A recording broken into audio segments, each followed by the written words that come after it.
Welcome, everyone. Welcome to the Gauntlet Hangouts.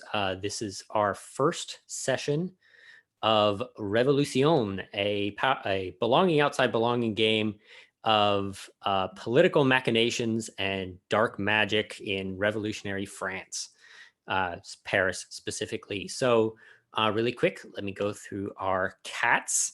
The concept of this game, as I briefly mentioned, is a political relationship testing game of dark magic and backstabbing set during the French Revolution.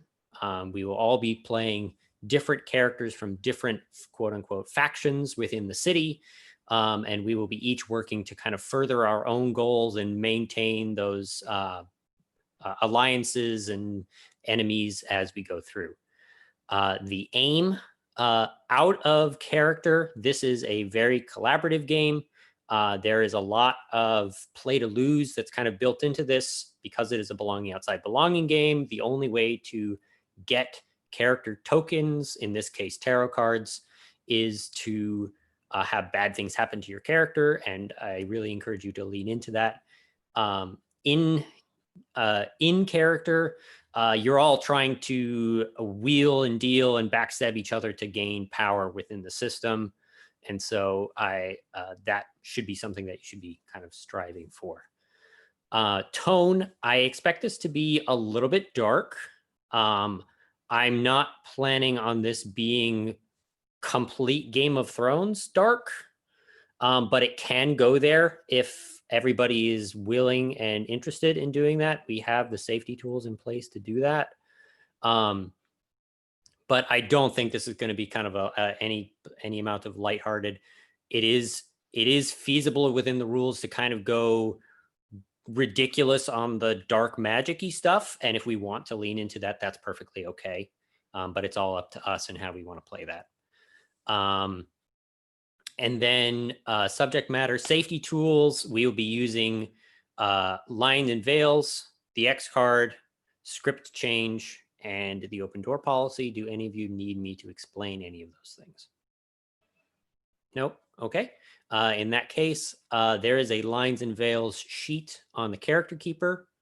If you guys want to start working through that, let me know if you guys don't have access to the character keeper for whatever reason.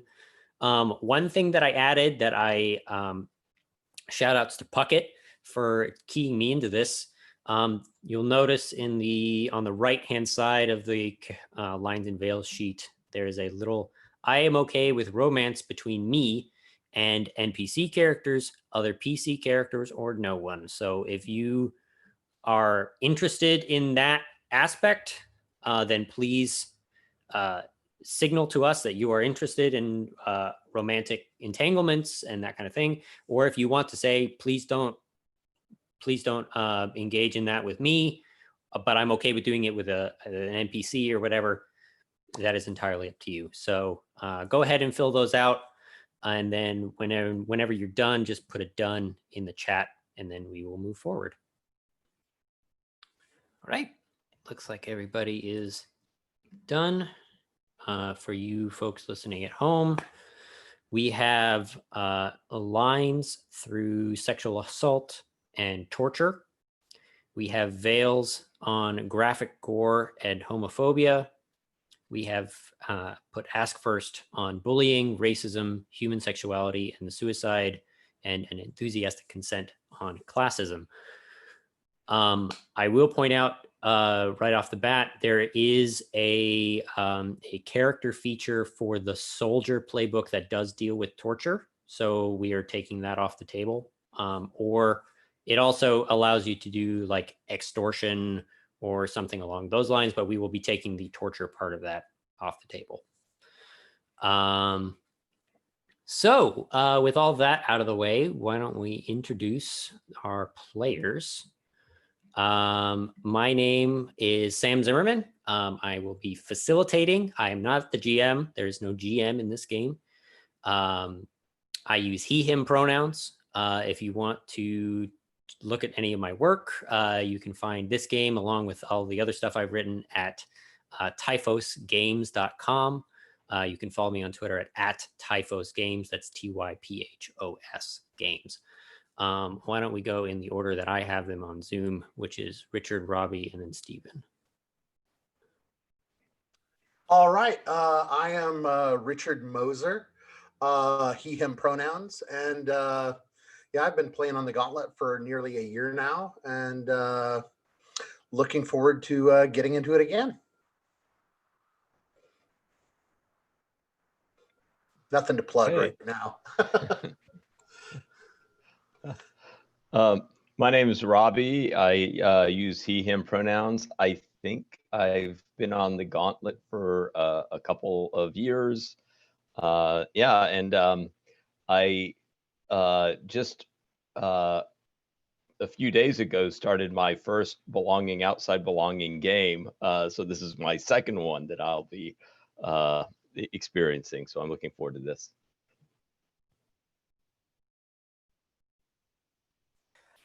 Yeah, hey there. I'm Stephen, he, him. I have nowhere to plug, but I believe I'm in the same Belonging Outside Belonging game as Robbie. It's a Belonging Outside Belonging month for me. I'm also facilitating Sleepaway here in the Gauntlet. So yeah.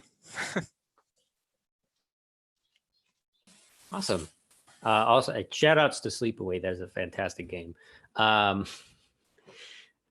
So to intro the mechanics of this game a little bit, for those of you who are unfamiliar, Belonging Outside Belonging uses a token-based move system. So you will be using weak moves, which are basically situations where you put yourself into a bad spot, make your life more complicated in order to draw tarot cards from the deck. And then you can spend those tarot cards to take narrative control, do specific things as listed by your strong moves. There are other ways of getting weak moves that we'll get, getting tarot cards that we'll get into in a little bit. But one of the mechanical differences between this game and a lot of other Belonging Outside Belonging games is that the suit of the tarot card that you draw changes what moves you're allowed to do with it. And so if you take a look at the character sheet down in the strong move section, it specifically says when you want to use this move, you need to have this card to use that move. I found that this kind of mixes up people's approaches to things, so they're not using the same move over and over again because they don't have the cards to do that. There are some things you can do with any tarot card, namely a lot of the ask a question moves you can do with any card. You don't need to spend a specific suit. And then major arcanas are wild, which means you can do any move you want using one of them. I encourage you to lean into the tropes of whatever card you're using. So if you have any experience with that, feel free to use it. It's completely optional. If you, especially when you're using one of the major arcana cards. One of the specific changes with this game is that we will each choose a faction, and that faction is ours for the entirety of the game.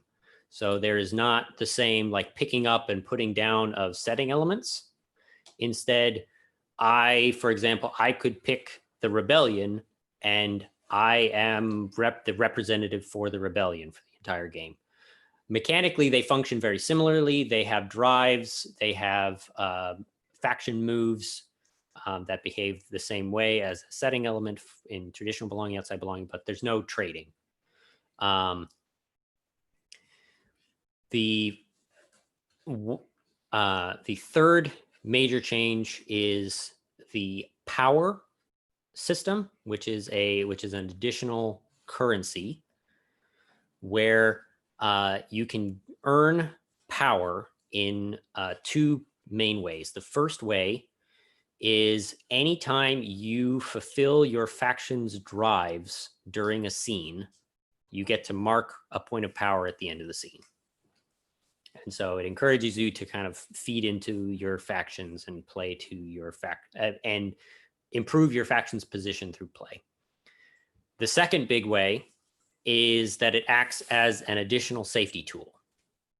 So at any point, I, as a player, can basically say, I yield the scene right now. And what that does is I can take narrative control from any situation. So the example that I usually give is the soldier, le soldat, has a move called killed someone. That's a fairly common move in a lot of these belonging outside belonging games.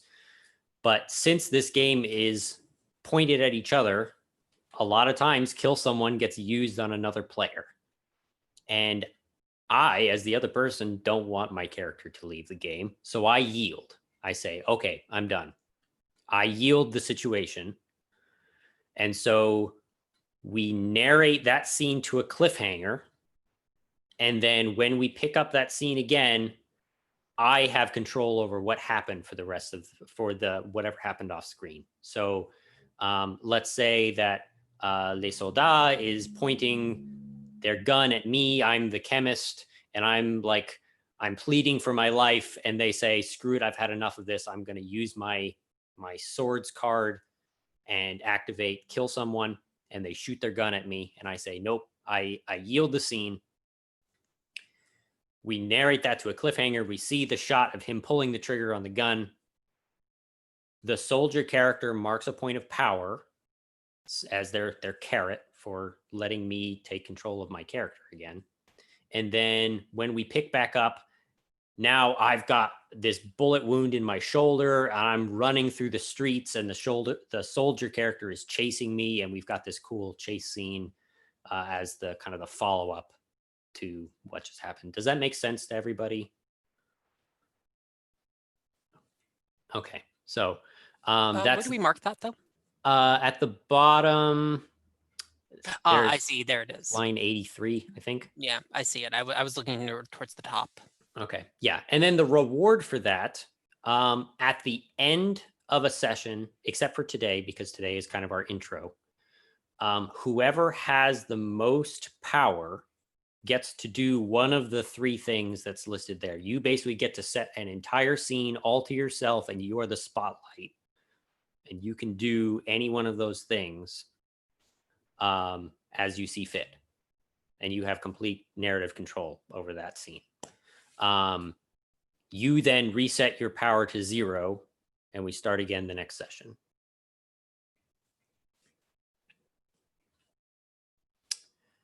And so, does anybody have questions about the system, about the character keeper? So I did want to clarify. So because this is a game where we don't trade away our setting element, what happens when our character starts to interact with it? So the suggestion is that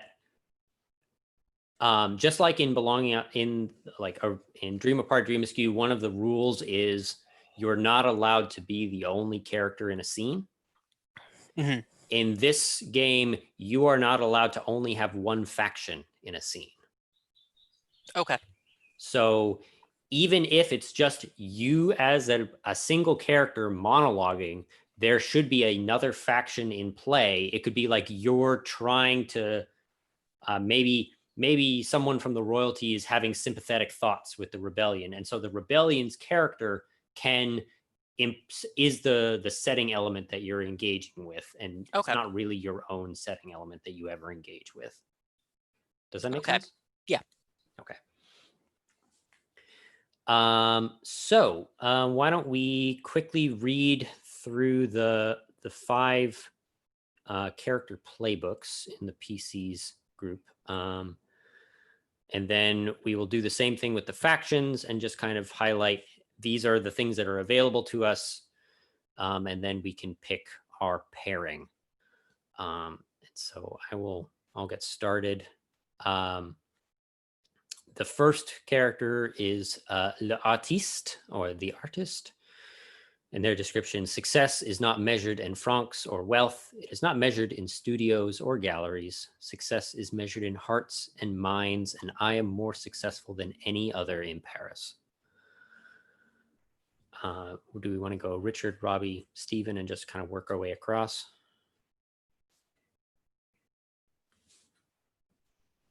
Okay, the next one is Le Chimiste. The reagents, powders, and tonics of modern science are the greatest power known to man. Forget money or politics or banks. With a well-mixed drop in the right cup, I can change the course of history forever.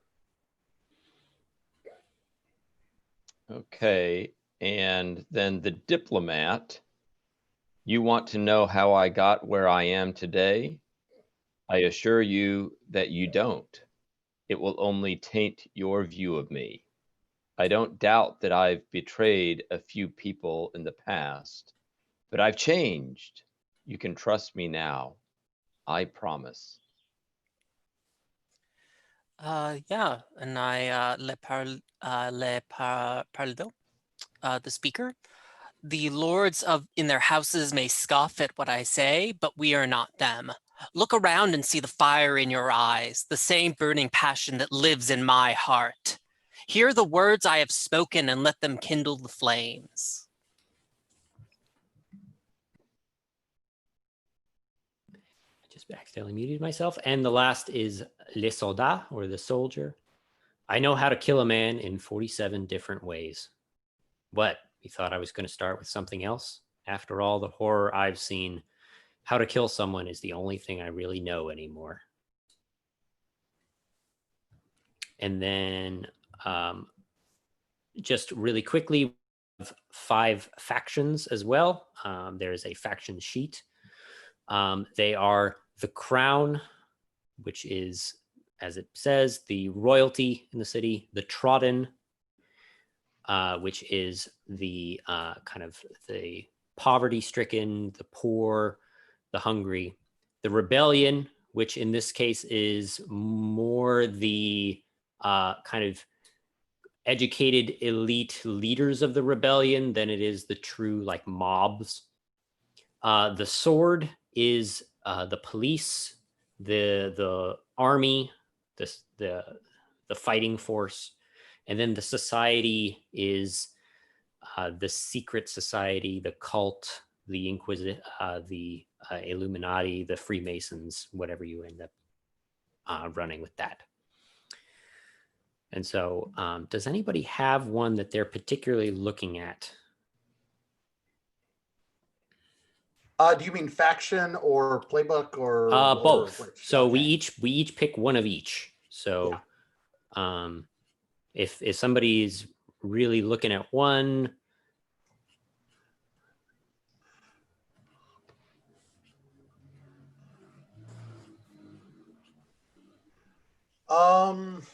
I'm leaning toward parleur. Okay, speaker. Yes. And I'm kind of I could go with la société or le piétine. Those both kind of resonate with me. If someone else has a particular attraction to one or the other, I can go the other way.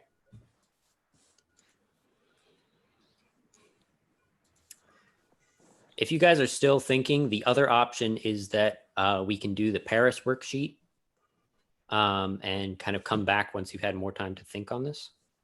I mean, I have some thoughts. I just kind of want to ask actually one more question. What happens to the in this setup? What happens to the faction that is not picked up by anyone? It doesn't come in as part of play. Okay. That's one of the things that I've really enjoyed about this, is that every game feels very different because of the faction that's just not present. Okay. Yeah, I have a thought for, I guess, Le Chimiste, but I'm also cool with running with Le Artiste, I think. Chemist is always a fun one. Robbie, anything strike your fancy? I mean, both the artist and the chemist were appealing to me. So, Stephen, are you feeling more the chemist? Was that your initial? I think more the chemist, yeah, is my Okay. initial impulse. Okay, so if you want to do that, then I'll pick up the artist. All right. And then I've played the soldier quite a few times, so I'm gonna go with the diplomat. Then.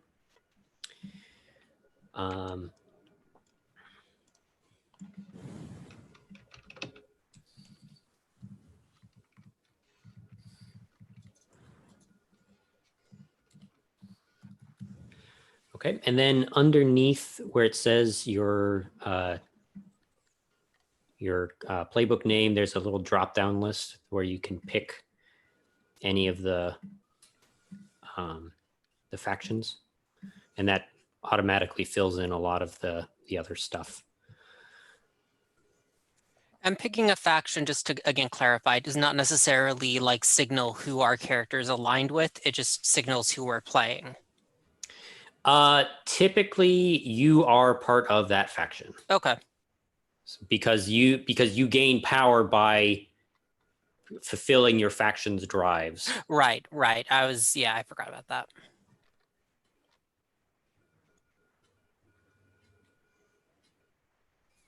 Now, can you repeat that? You said that in terms of, is this on the PC tab? On the PC's tab underneath on line row 7, Okay. you can pick any of the 5 factions from the drop-down list, and it will fill it in.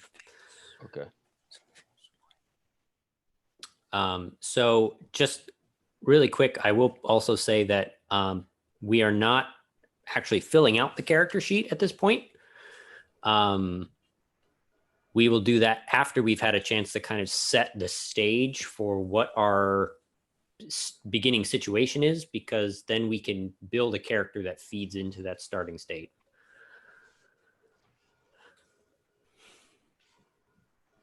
So,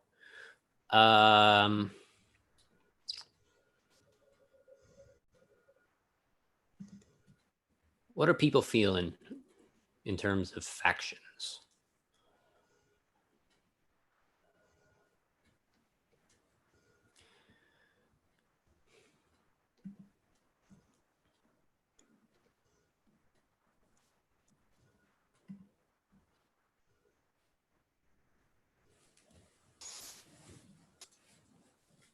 Richard, you were. Yeah, I can go the society or the trodden, I'm thinking. And if someone else wants one or the other, I can take the other one. And if not, I'll make a choice.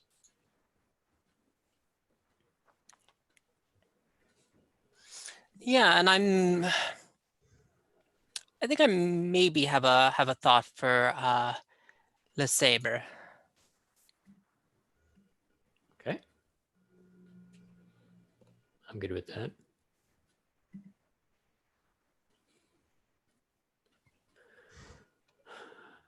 I was thinking of playing La Couronne, unless somebody else is interested in that one. Oh, it looks like, Robbie, are you interested in the crown? No, I was just kind of playing with the drop-down menus. So, okay. Yeah, why don't you, and then I might then pick up the Rebellion. Okay. Okay.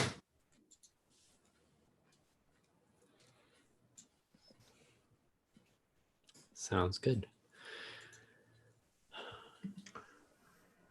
So now, before we go too much further, we're going to fill out our Paris worksheet. So again, at the bottom, there's another tab for Paris. And I still have some leftover stuff in here from last time.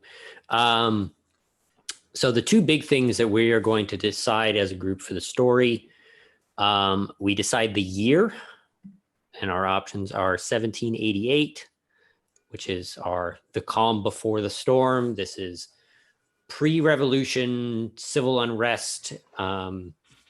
There's some like the starts of fighting in the streets. The workers are uneasy. Food is scarce. and the royalty is kind of at its peak at this point. 1792, which is fighting in the streets, cannonballs, destroy buildings. The Bastille has just fallen, and war has come to Paris, and everyone is on the firing line. Is the word the phrase I used. The third option is 1794, which is the Reign of Terror.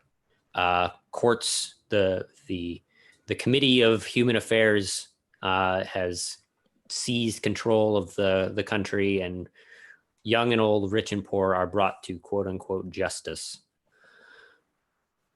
Do any of those sound particularly appealing to anyone? I would lean toward Reign of Terror myself, but I don't object to any of them.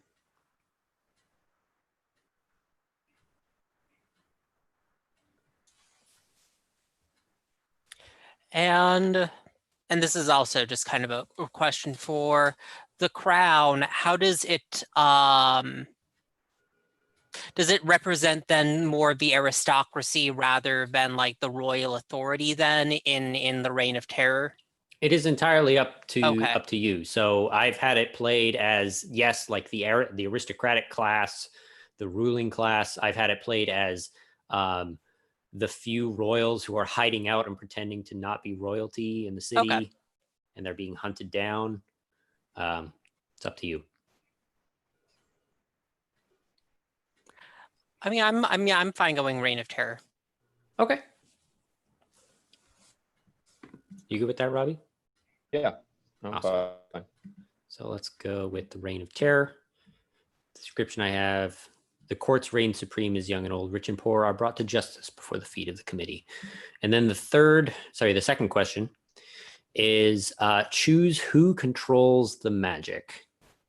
And so magic in this world is controlled by something or someone. And so I'm going to share my screen really quick and we can read through the options.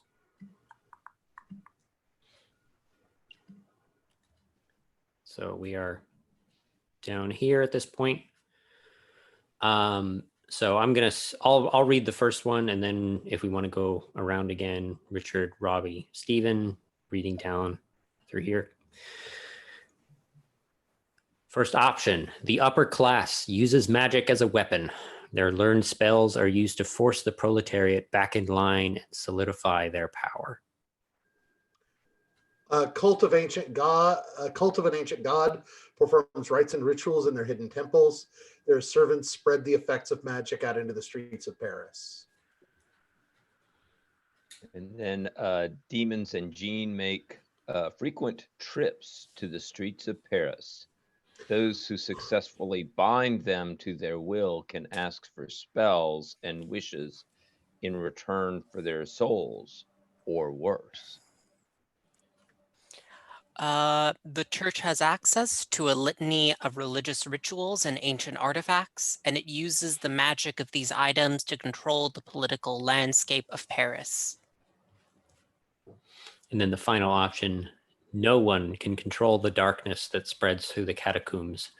All we can do is lock our doors at night and pray we are not dragged into the shadows.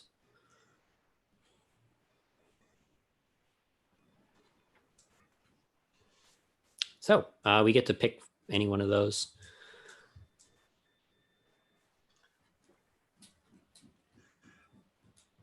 Well, again, I guess I'll express a preference.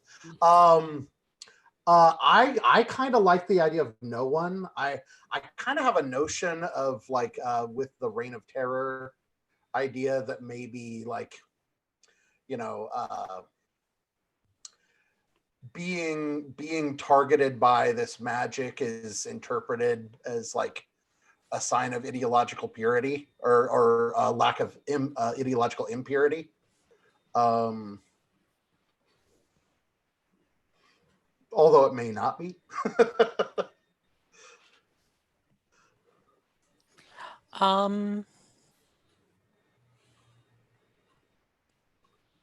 No, I do like the idea of this force in the city as a lurking threat with the no one. I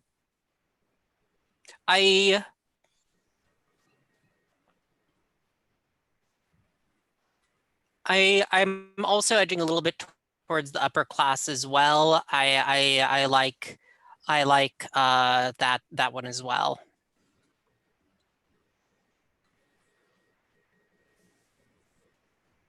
Do you have any thoughts, Robbie? Or Sam? Yeah, I mean, I was initially thinking that the upper class would that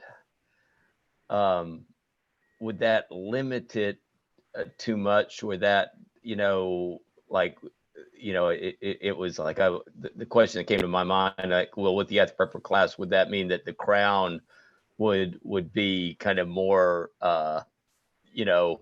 in tune then with being able to control the magic? I mean, I'm also intrigued by the third one, just because that one kind of walks the line between kind of being able to control it, but also that real kind of danger that it poses as well. But the last one, I mean, just kind of, which seems more like kind of magical mayhem, that's intriguing as well, and certainly would be in keeping with the reign of terror. Yeah, I'm not gonna lie, I had just watched Carnival Row when I wrote that last one. But yeah, it's this very like there's a vampire in the catacombs that's taking people in the night, and or something along those lines. I'm always excited to do that one, and I do like Steven's idea of like kind of mixing them a little bit. Maybe there's a twist at the end that it was actually some upper class lord who was controlling all this in the end, something like that.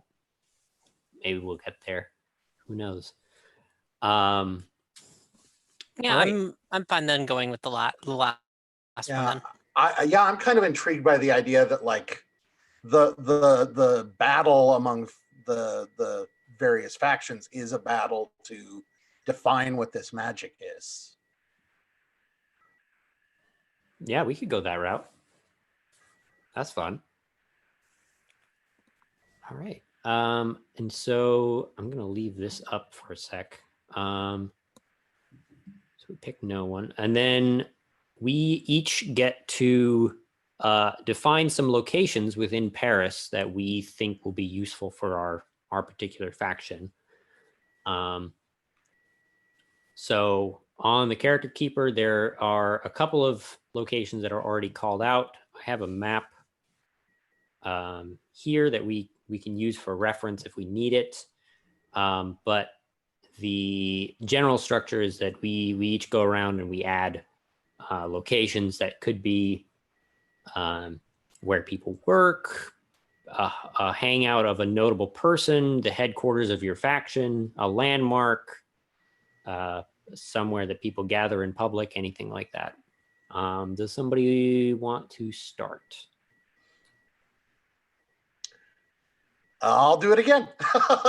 Okay, Richard. I like the idea of it being like there's part of like Paris culture is that there's a market that like the people who run who have restaurants and the like go to procure their stuff for the day. It's like a fish market, produce market kind of thing that is like opens at like 3 a.m. and and is kind of this little this scene that happens daily, and I kind of like that idea.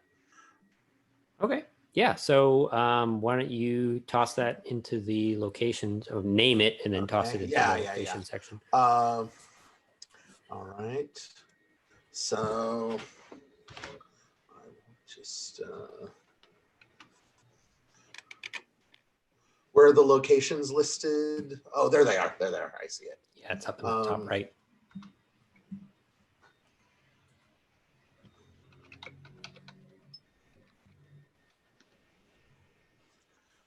Hang on.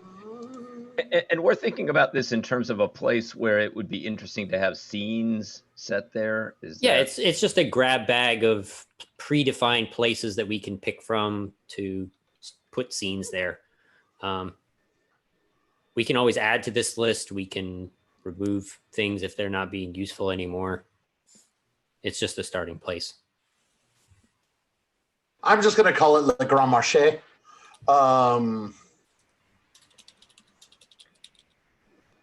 I stuck it in there already. Okay. Robbie, do you have any ideas? Well, I mean, if we're talking about the reign of terror, you know, the square where the public executions were happening,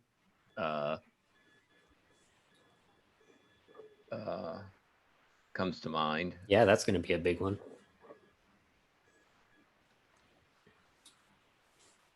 Steven, do you have any ideas? Yeah, I put in where the tribunal courts are Convened. You put convened, down. right? That's Okay. yeah.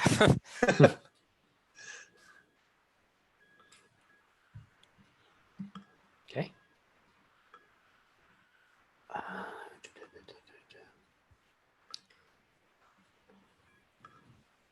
I think I'm going to add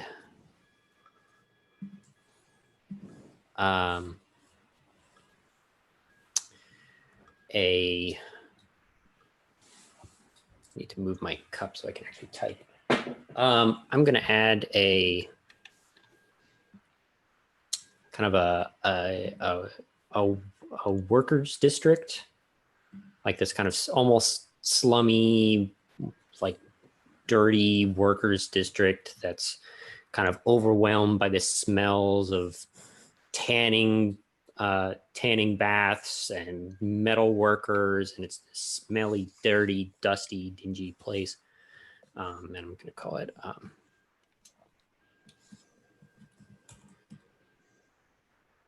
what am I going to call it?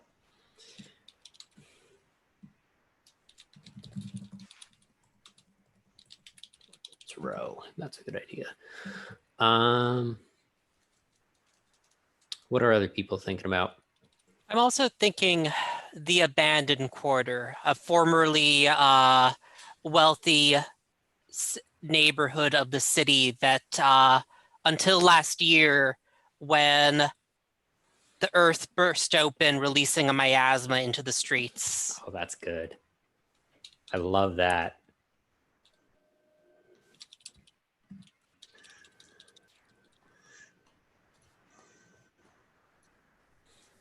The second column I put in for like more descriptive things.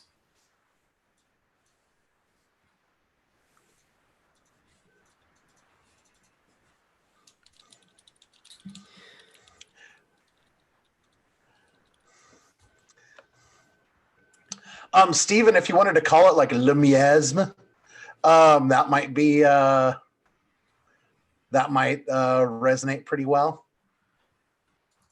People just call it the miasma. That's good. Yeah.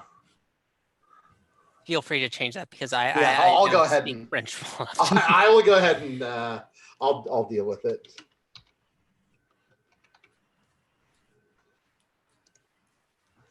Yeah, the French is completely optional.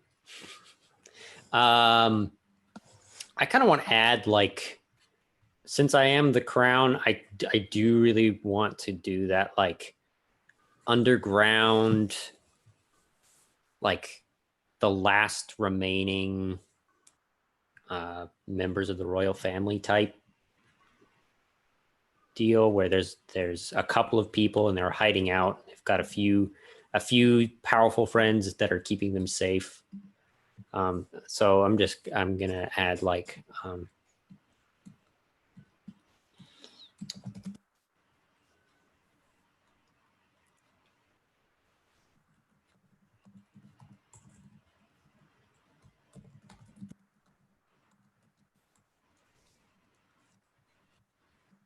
something like that.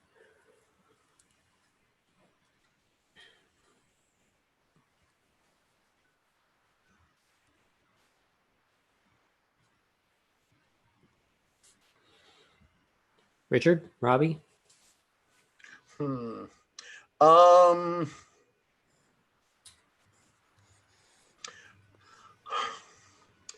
like the idea of something in like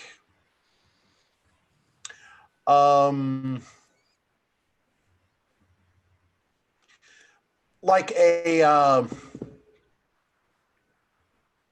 an apartment house in Montmartre. Like maybe, you know, because that's kind of an arty area. It might be like a kind of tenement building kind of thing.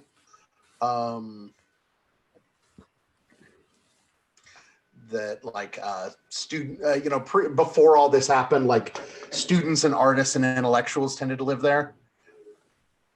It's kind of a weird place to where, you know, different kinds of people mix. I like that. I'll put tenement in Montmartre.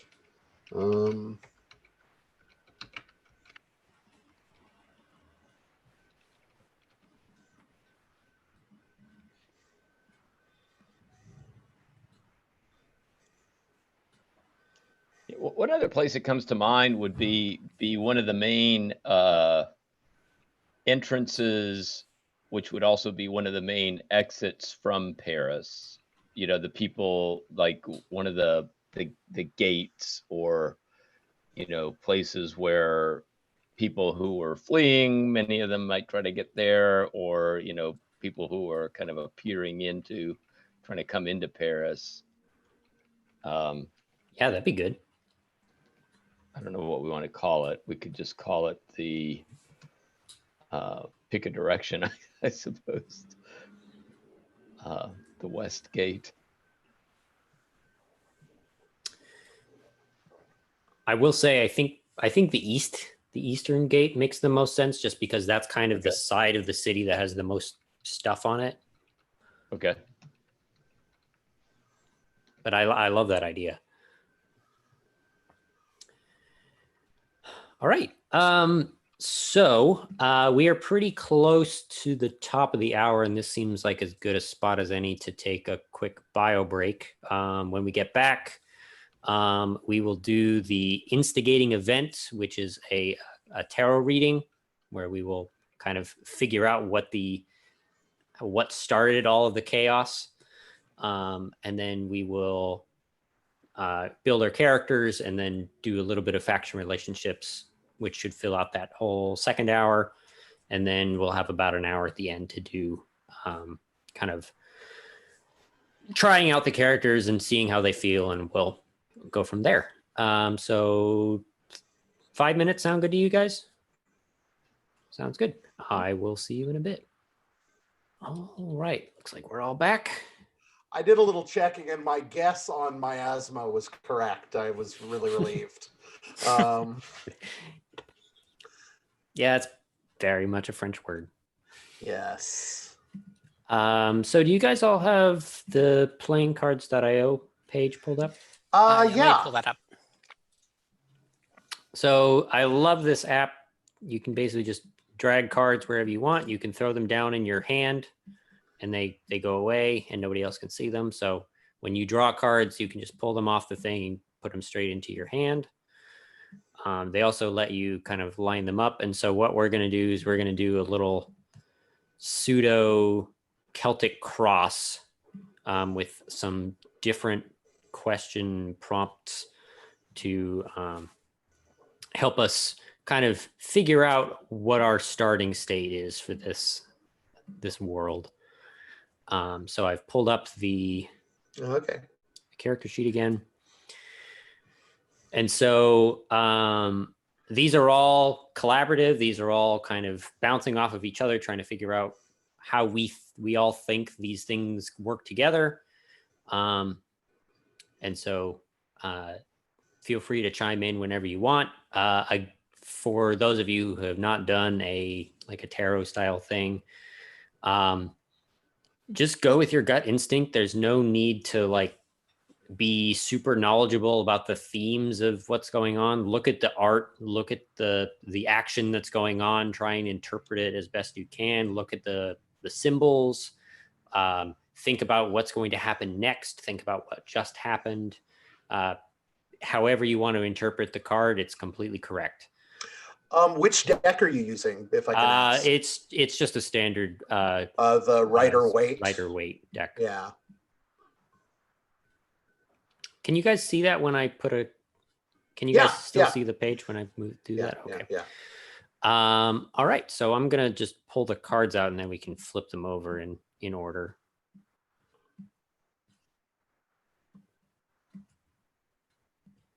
Running out of space to do them vertically like this, but that's how it goes. So the first card is the situation. Who is involved? Who has the most to gain or lose? And then we basically make an NPC and write down their name. Oh boy. Okay. That's not a great card. We have the 9 of Swords. That is a person who has already lost a lot. Yeah, see, it has some themes of regret, I think. Oof. You know, like if we kind of took a literal take on it, if this was like the sole survivor of a unit, so these like represent the people that died. Oh, that's good.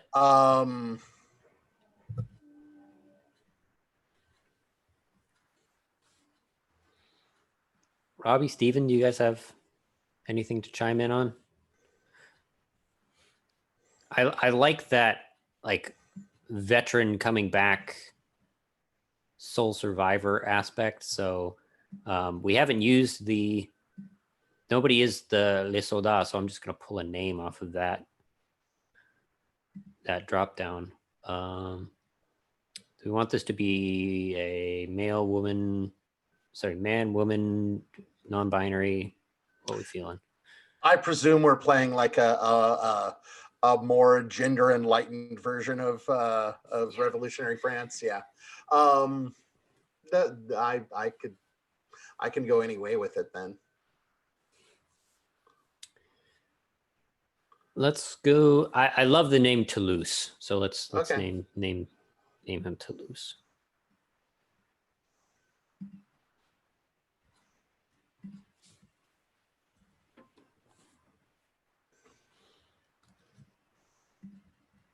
So we can figure out a little bit more about him over the next couple of cards. Does somebody want to flip over the next one? It's the second one in the middle.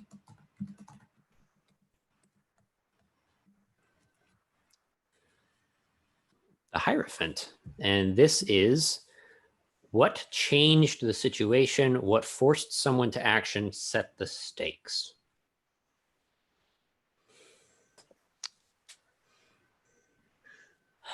Well, I mean, oh, go ahead. Oh, no, go ahead, Stephen. You know, I always have plenty to say, so.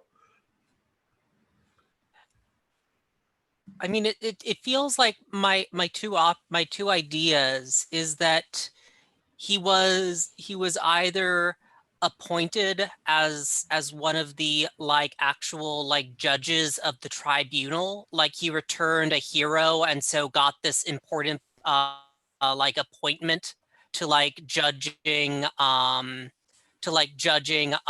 the loyalty to the revolution.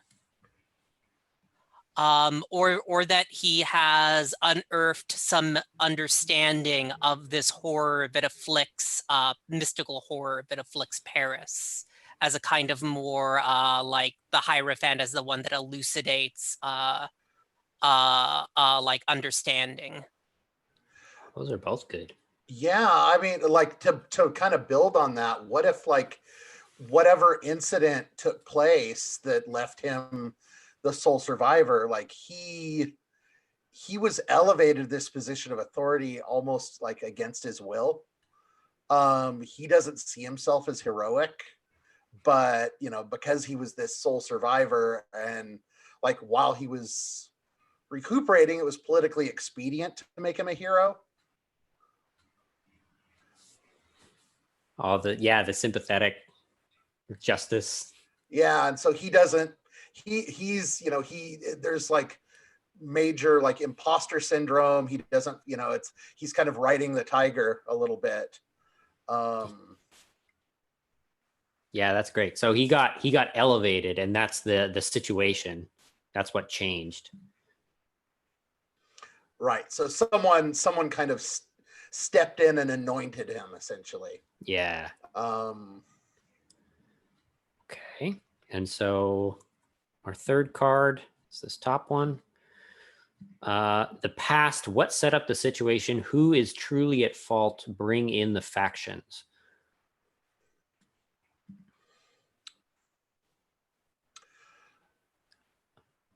And this goes back to that heroism. Yeah, this side. looks like the soldier being cheered on as they march out to battle, kind of thing. Like bearing the standard and that kind of thing. So this is like that a lot was placed on whatever mission this person and his dead compatriots were sent on had like a lot writing on it. It was highly publicized. They needed to turn, and like the reason he was elevated was because it was a complete defeat that had to be represented as a victory. Anyone, what do you guys think? No, I was more or less thinking something along the same lines. Okay. And I think to kind of bring in the factions, I think that there is the sense perhaps that he has like up the popular support of the because I believe, oh actually no, which is the one faction that is not in play? The Society. Okay. I was thinking it was the Revolutionary Committee that did it, but I can, no, okay. I just wanted to check because Yeah. I feel like there's this kind of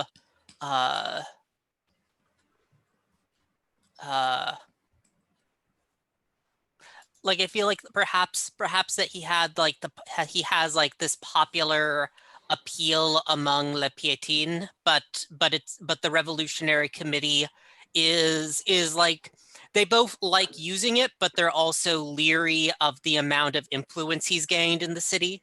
Yeah, so like the Saber and the Revolution both are like they're using him at the same time they fear what he could do if he had the right words in the right place. Well, yeah. Maybe it was like, the idea could be that the people are so restless because there's this malevolent force at work, and this was the Revolutionary Committee's idea to appease the public, and they and so they elevated the profile of whatever this they went off into the miasma or whatever to investigate it, and came back defeated.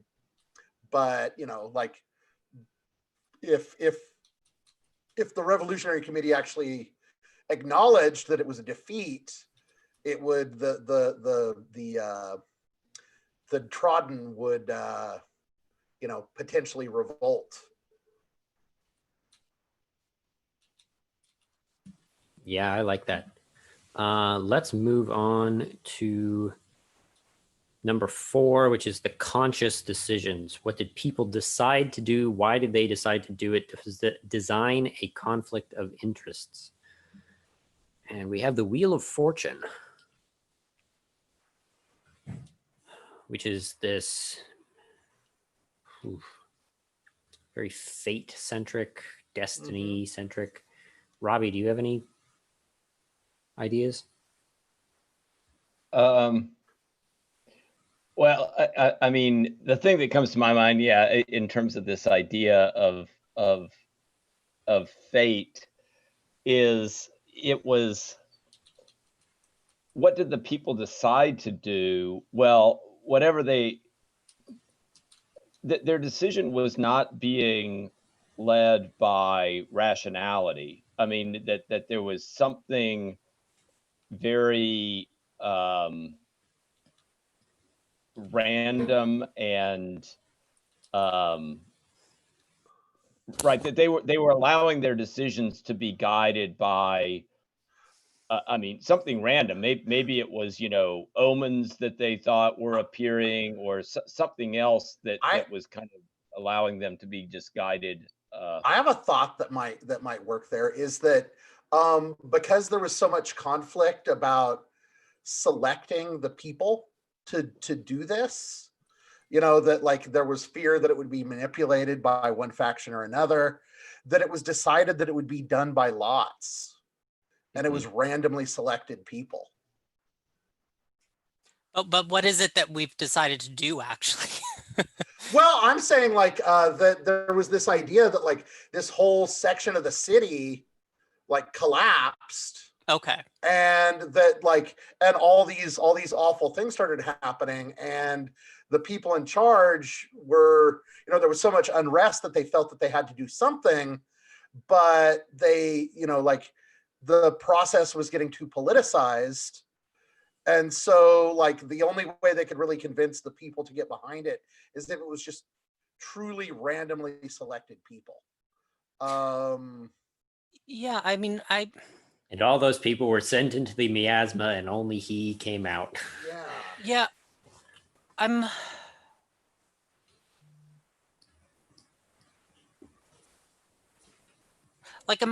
kind of thinking about also the kind of sense of fate as because like the Wheel of Fate also, it represents fate, but fate in this very like specific like historical context where it's a thing that that kind of is always cyclical, as opposed to just like randomness.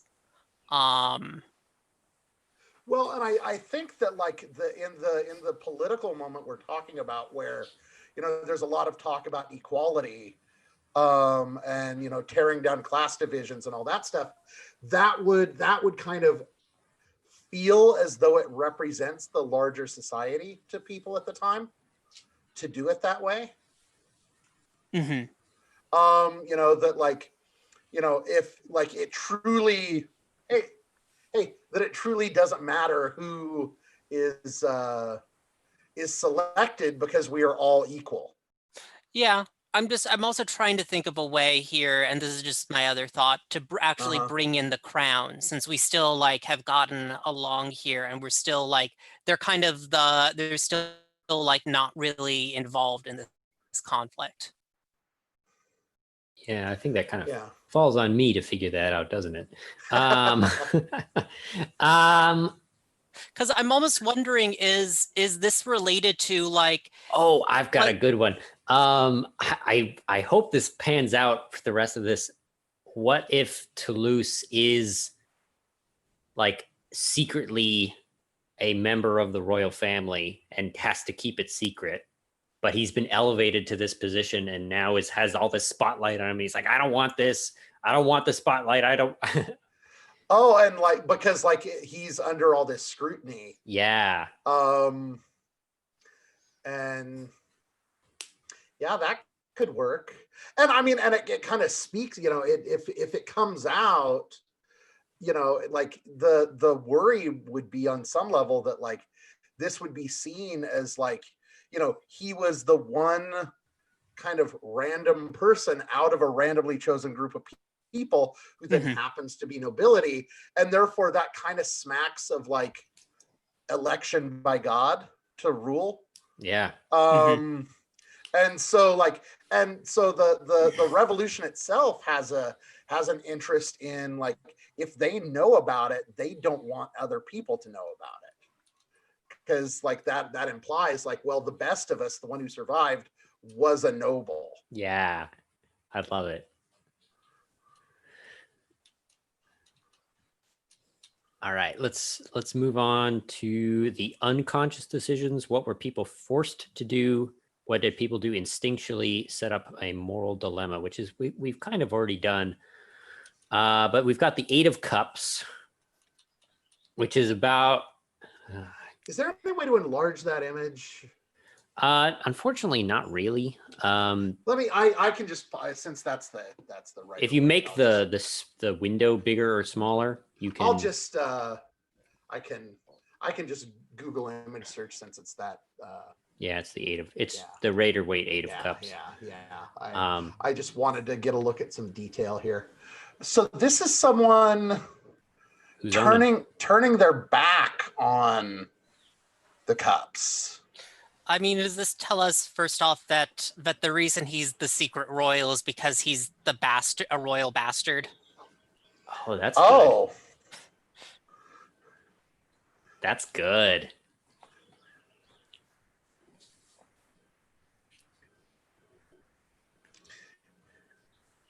yeah. He had the last thing he had planned on is for his heritage to matter. Yeah.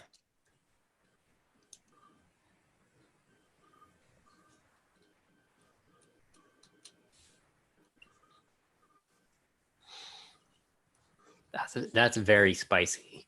With he didn't like his royalty, his royal family, because he was a bastard, but now that he doesn't like them even more because they're gonna get his family's gonna get him killed. Oh, that's good. Yeah, and it does. I do think that kind of clarifies me for how the crown is coming in as an influence here. Yeah. Yeah. And then last is the future. How did the situation resolved? Who has the momentum? Give someone the first scene. And that is the Ace of Pentacles.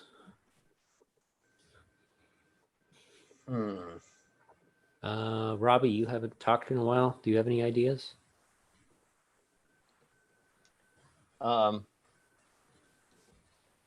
Well, I mean, the first thing I see is the pentacle, which does kind of remind me of a pentagram. And so kind of I'm, and you do have that scent, the hand appearing out of the cloud and holding that up.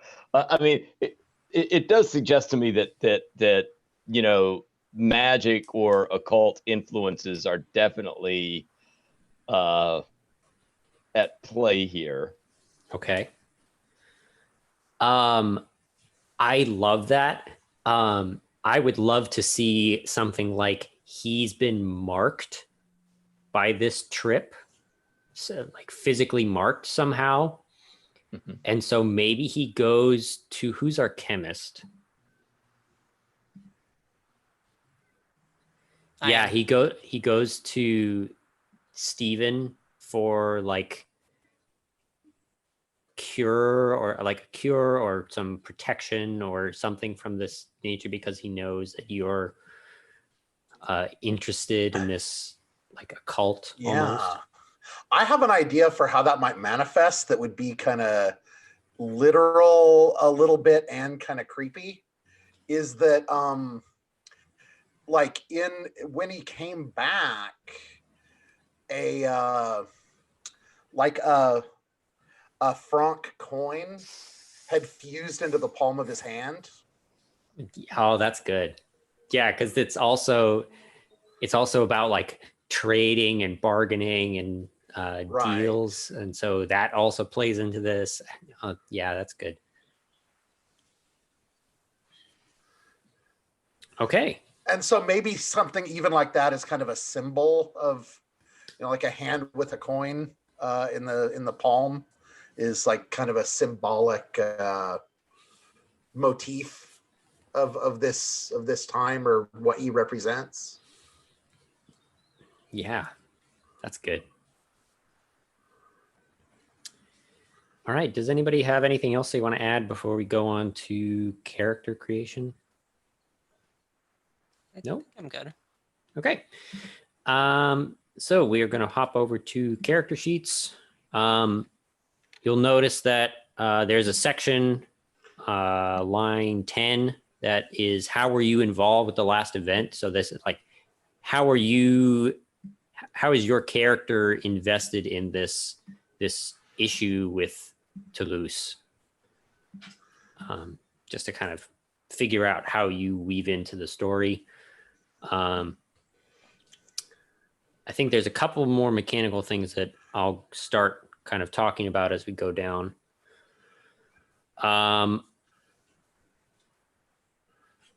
Everyone has bargains, and you got an additional bargain based on which faction you picked. And if anyone triggers one of your bargains, they get to draw a card. So it's an additional way to draw cards that aren't using weak moves. When you trigger your own, or when you trigger someone else's? When you trigger someone else's, you get to Okay. draw a card. So one of mine is when they give you something for just a promise. And so if I was able to convince somebody to give me something for a promise, then they get to draw a card as part of that deal.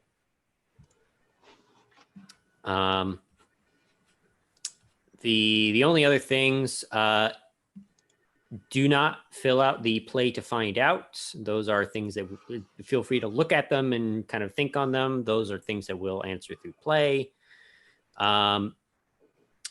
There are choose ones to ask right and ask left. Please don't do those until we're all ready, and we'll all do all those at the same time. And then I don't think there's anything else. Remember that there are also a couple of things to fill out on your faction sheet. So feel free to hop over there. And again, I'm fully anticipating this being kind of a collaborative, jumping back and forth, talking through this. So if anybody wants to ask questions, talk about what they're working on, feel free to do that. So I kind of zeroed in on, for my look, feet. Like one of the options was feet missing toes.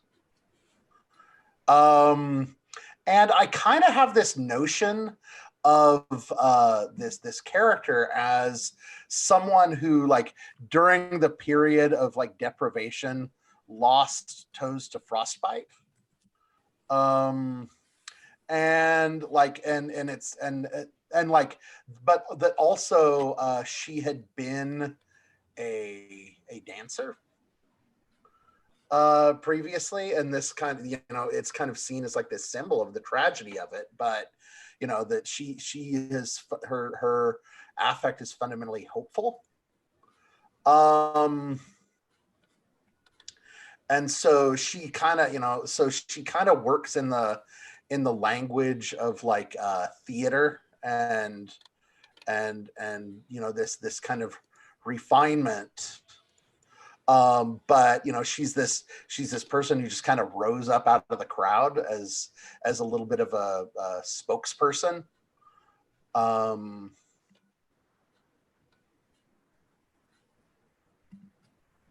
Yeah, that's good. So you're almost going off of this, like you were once part of the lower classes but have risen above your station. How do you? Well, it's entirely reputational. It's not, it doesn't really translate to anything, because this is someone who like had some position in society pre-revolution because of being like a respected, talented artist, performer, and then like was, completely cut down by the consequences of the revolution, and then and so had no way to ply her trade or do anything like that, and therefore like was taken down to utter poverty, but through exposure to that, she kind of like emerged as someone that people see as their voice. Okay, yeah. So I was going to ask, how do you feel about the like has your opinion of the lower classes changed since? Yes, absolutely. I think that it really is about like it's a little not I wouldn't go so far as to say like fully zealous, but it's like a passionate advocacy for these people. That's good. So I'm choosing her as theater, poetry, and local politics as her areas of knowledge. Yeah. Stephen, what are you working on? So I am playing Cloud, the lead investigator of the Parisian Guard. I am a gatherer of secrets, but purely for the safety of Paris, as was my role before the revolution and is my role now afterwards. I simply like to make certain that things are kept in order and that whatever heads fall off the guillotine serve in the end the good of Paris. I love it. That's fantastic. I noticed you've witnessed a man survive his own beheading. Is that what got you into the Yes, occult? it is a predicament. One generally hopes that heads cease speaking after they fall off the shoulders. It can be troublesome when heads continue speaking longer than they should. Yeah. Wonder what secrets they tell.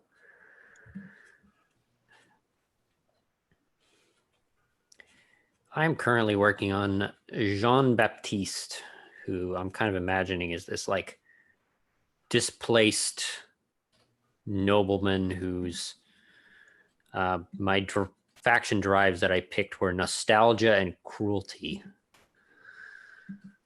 He wants to regain the power that he once had, but knows that the world is not conducive to his way of life anymore, and wants to kind of fight for what's left.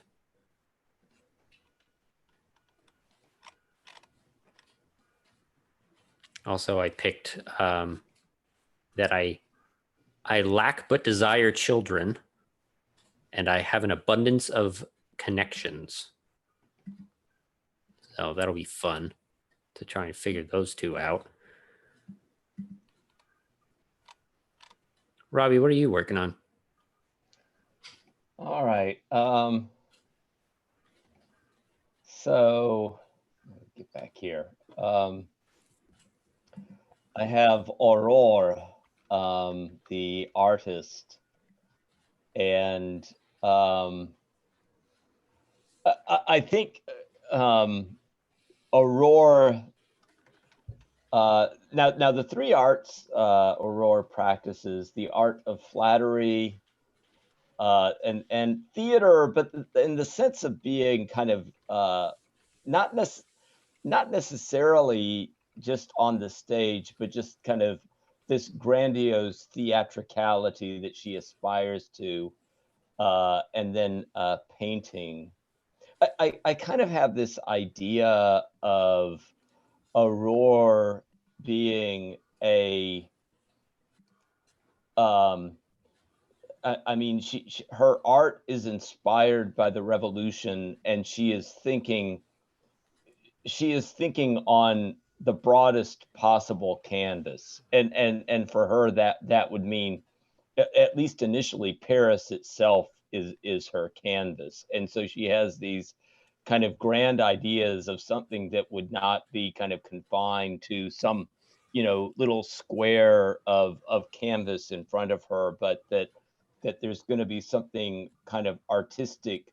I mean, like these events that are happening around Paris are all part of some big kind of theatrical production she's trying to get her kind of control of this production to bring something truly beautiful into existence out of all of this. She's a dreamer. And I have as a contact, one thing that maybe helps her immensely is a wealthy merchant outside of Paris. And I think also maybe we'll give her an influential philosopher as well, that somebody who kind of like inspires these kind of grandiose ideas about kind of some new form of theater and art that she's bringing into being.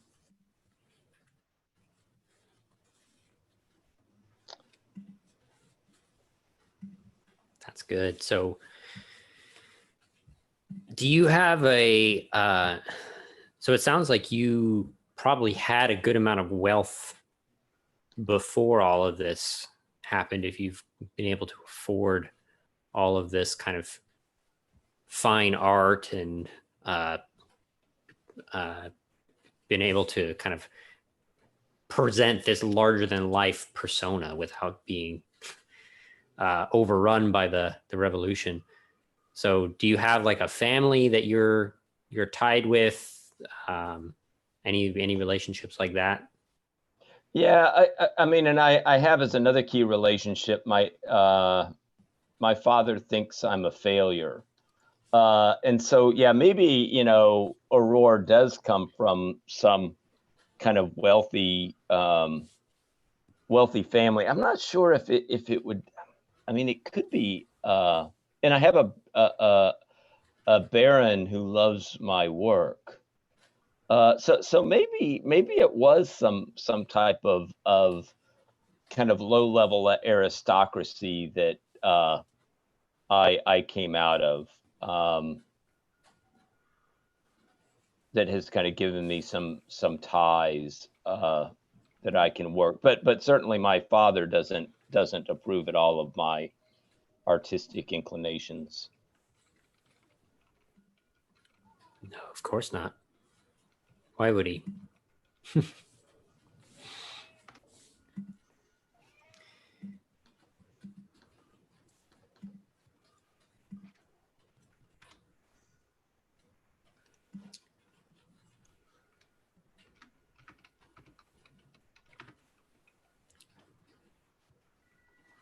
Oh, and I had an idea with the temptation angle on Sabine, is that I chose less of the body, but the idea really is that it's more about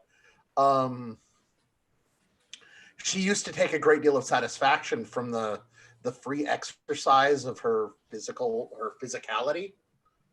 And so like you know, she's very, you know, that's something that she lingers on.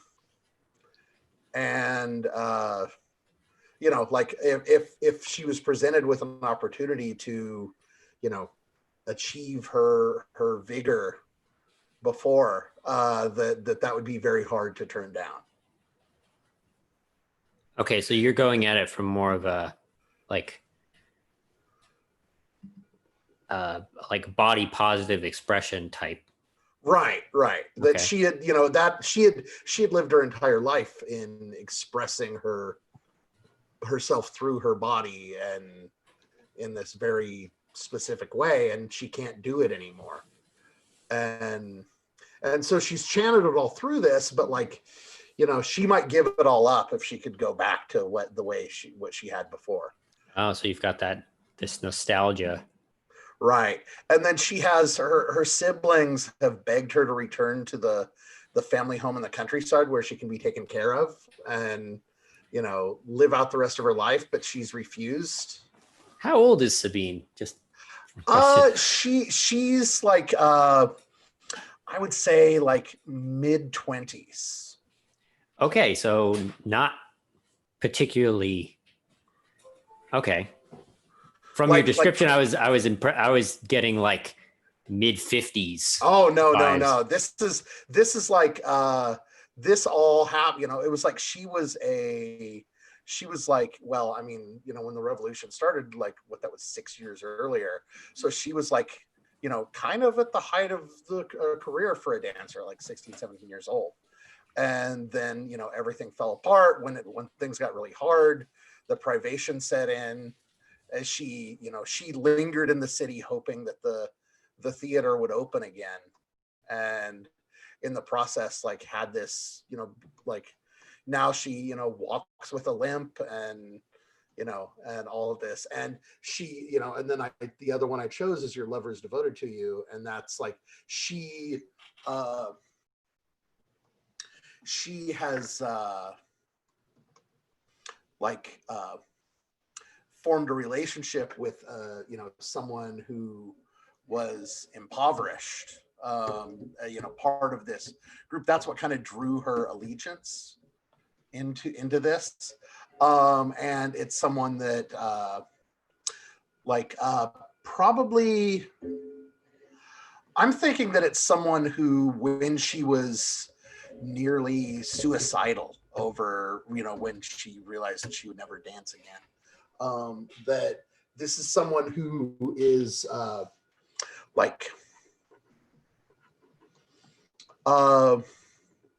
has a it's a impoverished war veteran who lost the lower half of one of his legs, and he kind of, you know, talked her down and showed her that there were reasons to live.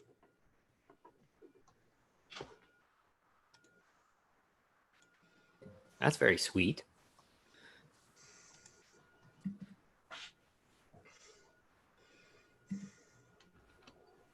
So I see somebody's working on, yeah. So Robbie, looks like you've put in a little bit of work on the faction.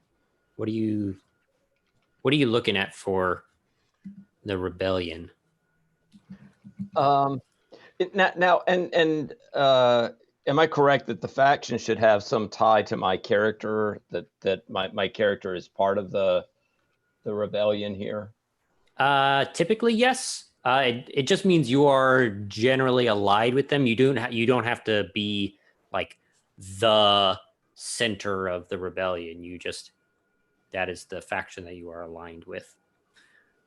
Yeah, well, I mean, I'd come up with the main motivations being upheaval and utopia. I kind of liked the kind of tension between those two ideas, but you know, that this idea that you know, utopia for the rebellion is not some period of stasis, but you know, in you know, the revolution is going on, but you know, utopia is not you know, peace, tranquility, but it's the kind of excitement of you know, things constantly being in transition, and kind of this kind of constant flux that is at play.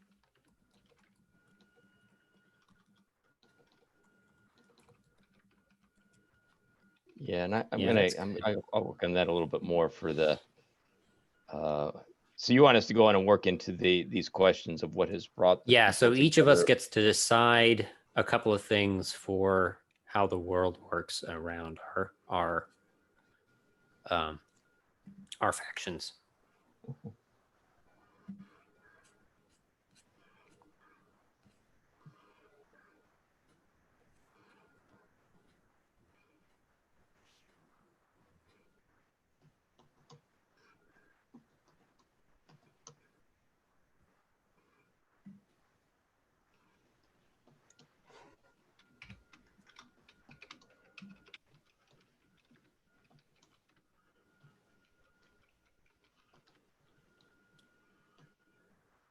Steven, what are you working on right now?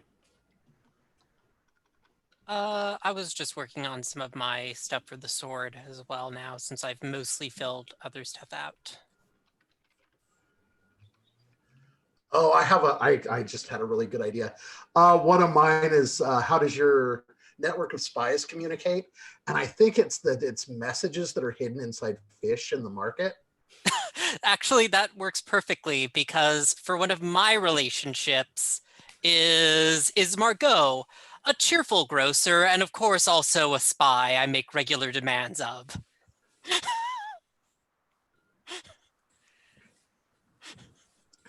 I love it.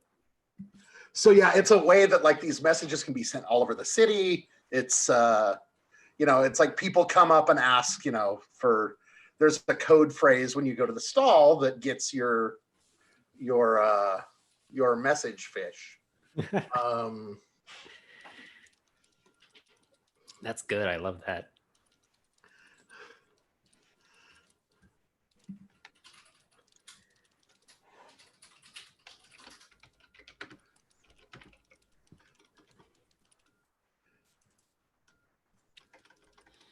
Yeah, I've set up this situation where I'm kind of beholden to my older brother, Louis, who is actually the one in charge, quote unquote, of the few remaining royals in Paris.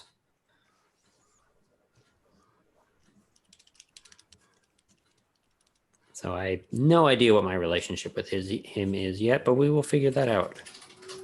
Might not be good, since I seem to be kind of obstinate and hot-headed. But how it goes.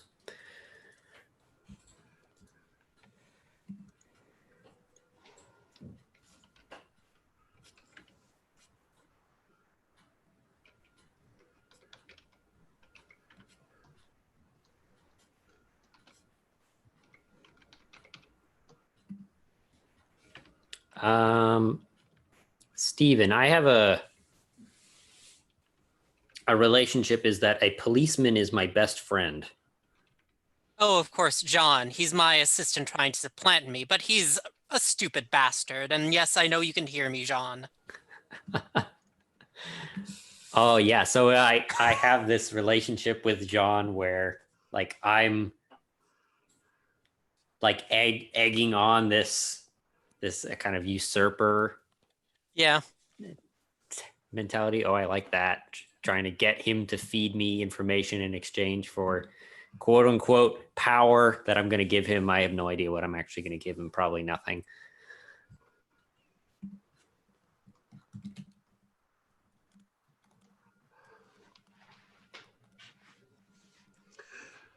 So for who directs the trodden, I put nobody directs the trodden, but Sabine gives voice to their interests.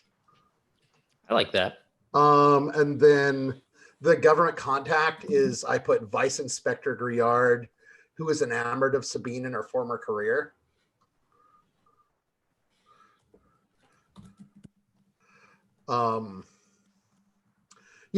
She's damaged goods as far as he's concerned now, but out of a lingering respect for her and what she had meant to him when she danced, he is willing to do favors.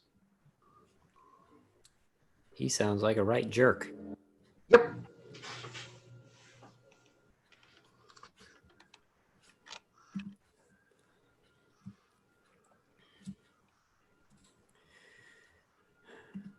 So it looks like we're getting pretty close to the point of being ready to ask questions. You guys good? Yep. Or do you guys need another sec? So I'm going to go in the order that I have on the character keeper. So Robbie is going to ask right to Steven. Steven is going to ask me. I'm going to ask Richard, and Richard is going to root around to Robbie. And then we're going to go back around the other way with the choose one to ask left. So, Robbie, why don't you choose the first question? All right. So,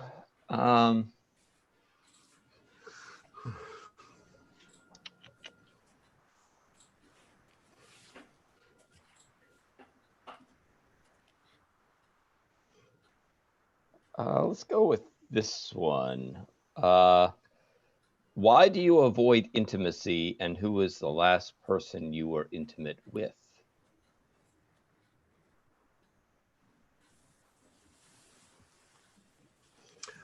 Are we going to write our answers in our box rather than have the asker write it down? It makes a little bit more sense for the ask left ones. The ask right ones are define this thing about yourself, and the ask left ones are define this thing about our relationship. Okay. And so for the ask right ones, it does make sense to write it on the answerers column. Okay. Yeah. Okay. Thanks for the question. And that question was being asked of Claude.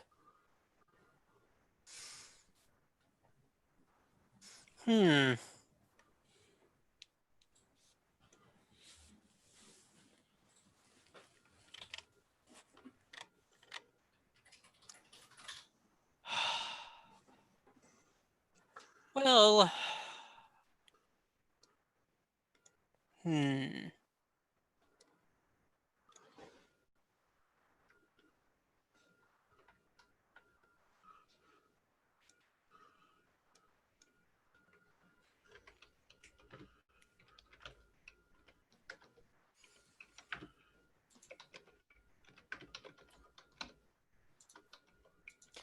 Well, of course, because to a certain degree, the administration of justice requires certain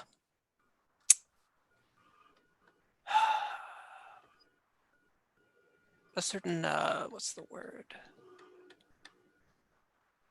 Impartiality, even when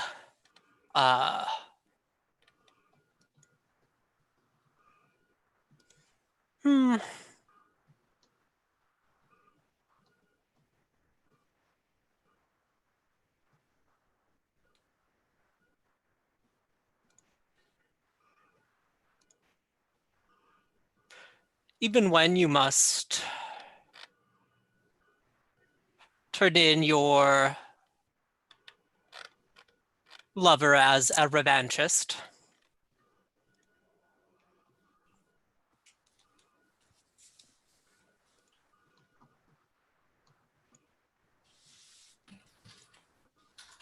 That's good. That's raw.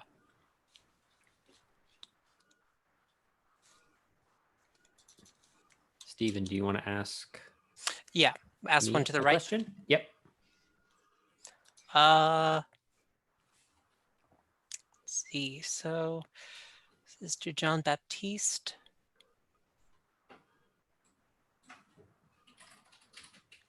How do you feel about your superior, and who do you confide this in? How do you feel about your brother? How do I John feel about my Baptiste? brother?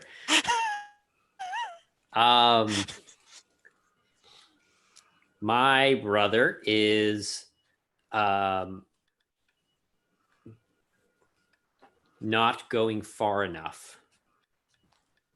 He is too restrained in his planning and his structure of this survival, I guess I'll call it. Barely that. If we're ever going to reclaim our former glory, we need to act now. We need to be decisive, and we can't let anything stand in our way. And who do I confide this in? Oh, I love this relationship that I'm building with Jean. If both of us are being like, we're going to usurp our superiors, then I have to lean into that, don't I? So he and I are compatriots. Richard. I wrote usurpation, bro, but okay. Usurpation, bro. I love it. Where did my drop down go?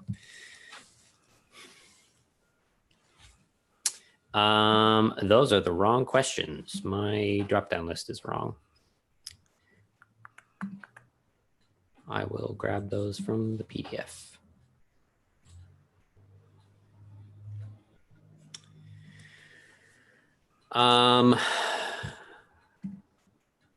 Sabine,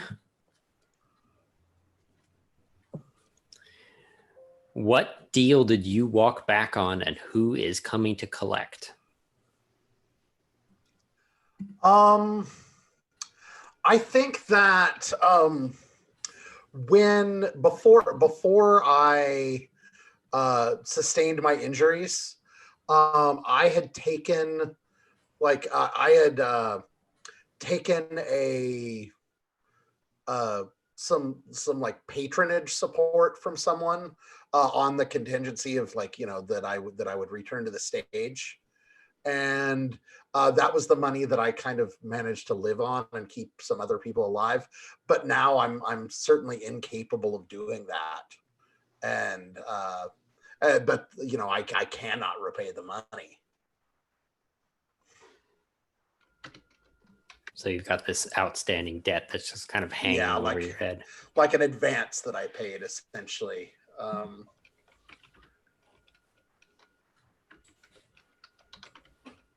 And I'll name the patron.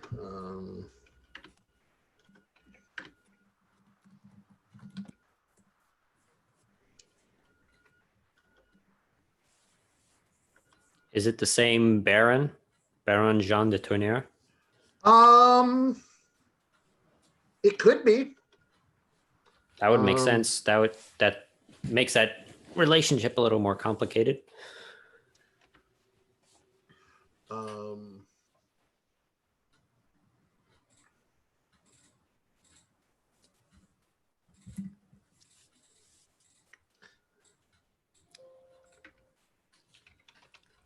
love how we have this art patron who's just kind of supporting everybody.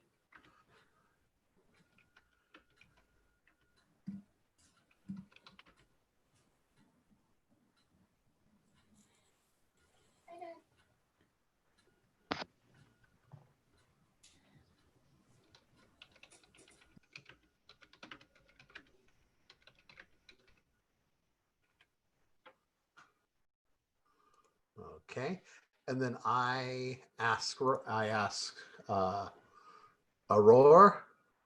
So you were the artist.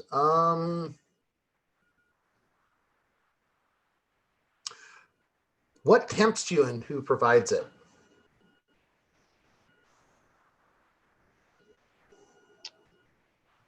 What tempts me?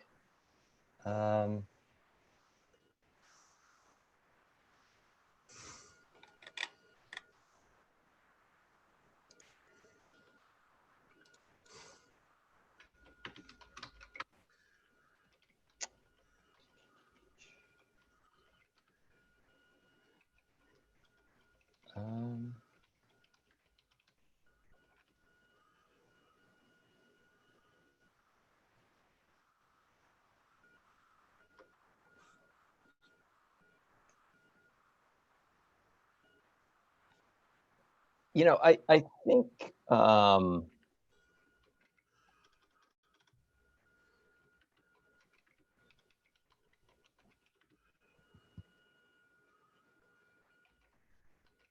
I think what tempts me would be, I mean, if I am from a kind of aristocratic background, although my father has almost, come to the point of disowning me, I think I sometimes am still tempted by the finery of the aristocratic life, even though I kind of know that I can't entirely give into that because it would spoil my art, which I am aspiring to.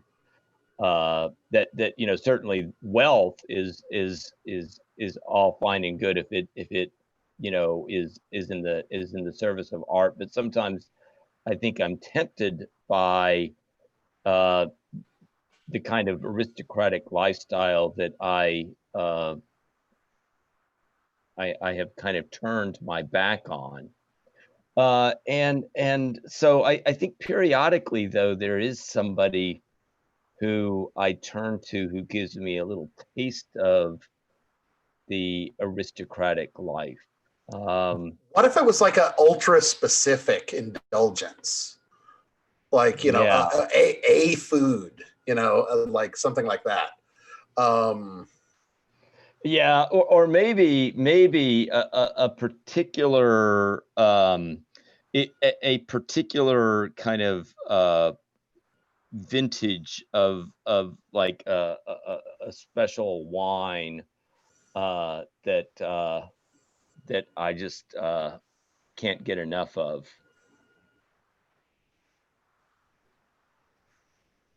Some type of some kind of expensive wine from a select winery just outside of Paris. That's good. I like that.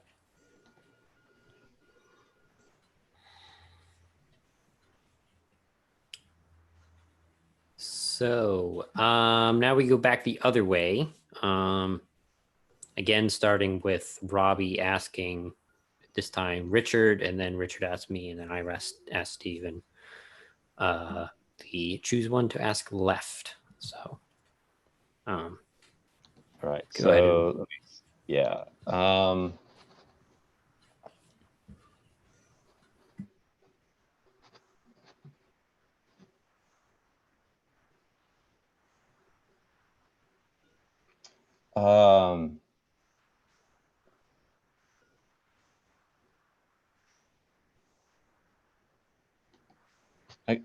This one seems kind of delicious.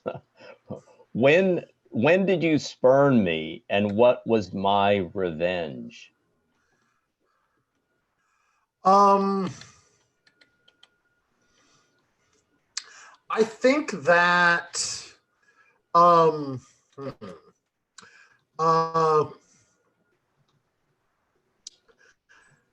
and you're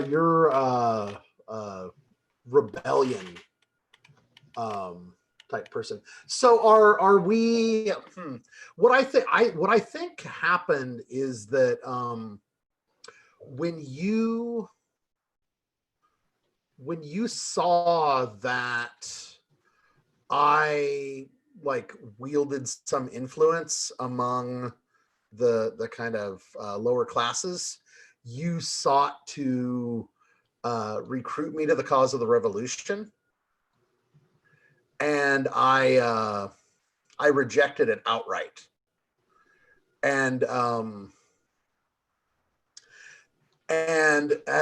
your vengeance was that at this point I had been living in a relatively decent flat, and you got me evicted, and that's why I'm living in the garret, the tenement.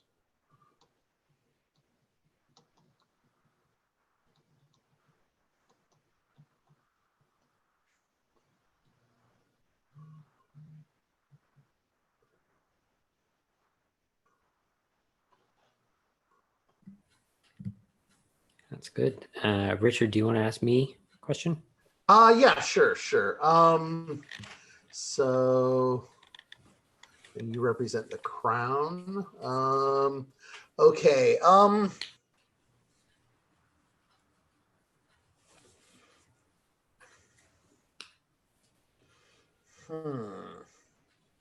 I think it's interesting because it seems kind of improbable. But what problem did I solve for you?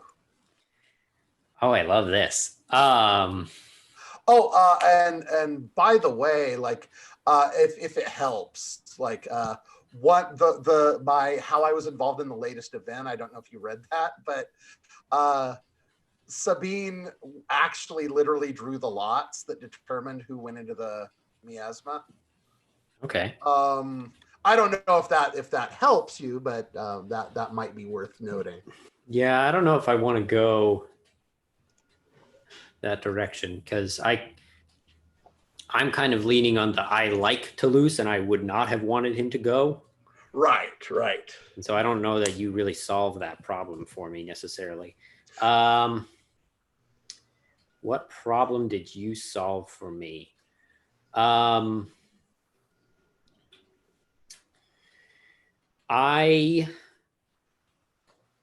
like the idea that we were contacts from from before all of this started. Maybe I was a patron at some point. And so are you okay with me like hiring you to like poison someone? It's no, I mean she's not, Are you okay with me hiring you to poison someone unbeknownst to you? Like it just gives someone this thing. Yeah, that could work. Well, it could. Okay, so it could be that, like, because there was a period where she was very desperate. Yeah. And needing to, and like had, she had taken on herself, like the reason she took the advance wasn't so much for her own survival, but she was taking it upon herself to keep like half a dozen people alive through the leanest of the years. Yeah. And, was kind of like, anytime anyone kind of approached her with a way to hustle her way through that, she did it.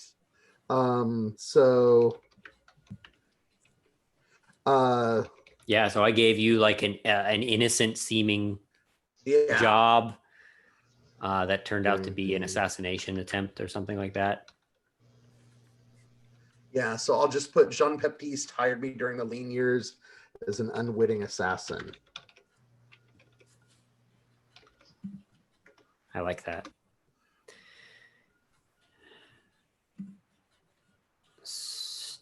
Claude.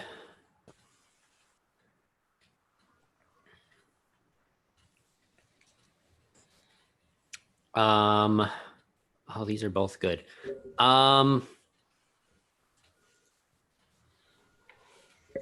When did my dealings get you into trouble, and when did they benefit you?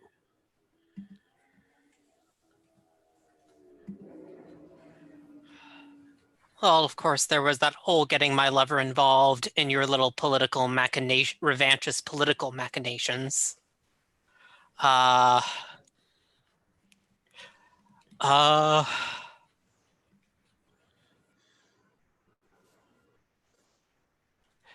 and I think that actually got me my promotion.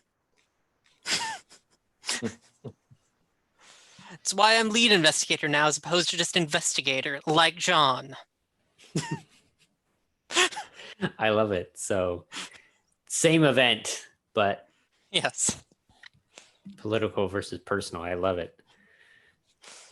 And then, Stephen, you get to ask Aurora our final question.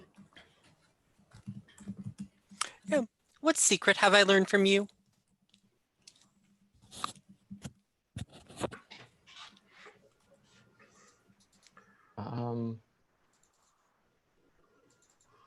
Surely an artist like yourself must overhear all sorts of, I'm sure, well-intentioned conversations from friends, neighbors, possible secret revanchists.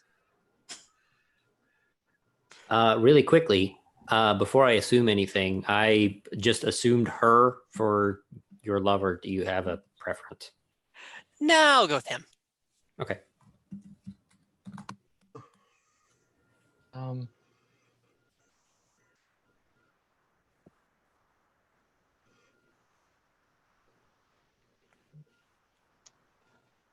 So what secret? I'm also just kind of scanning through your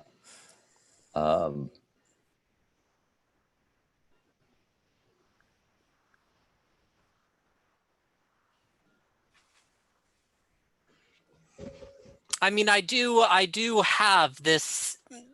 I do just happen to have this red wine from Gaspard that I have heard some artists in the city do enjoy.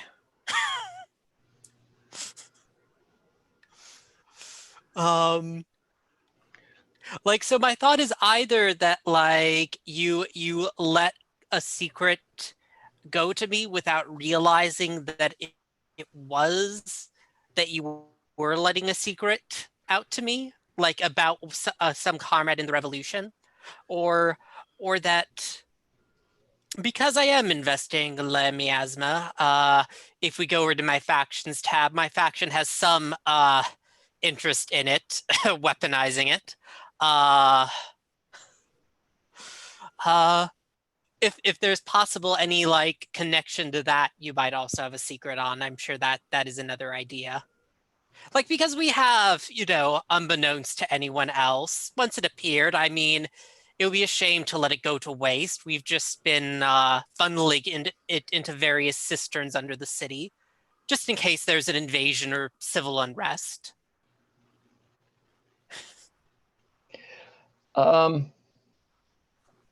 Yeah, so why don't we go with that? Yeah, I like the idea of connecting it to the miasma, because like I've taken this interest in not really weaponizing it, but in terms of my kind of perhaps delusional artistic aspirations, I see a kind of power in it. And so why don't we say that I have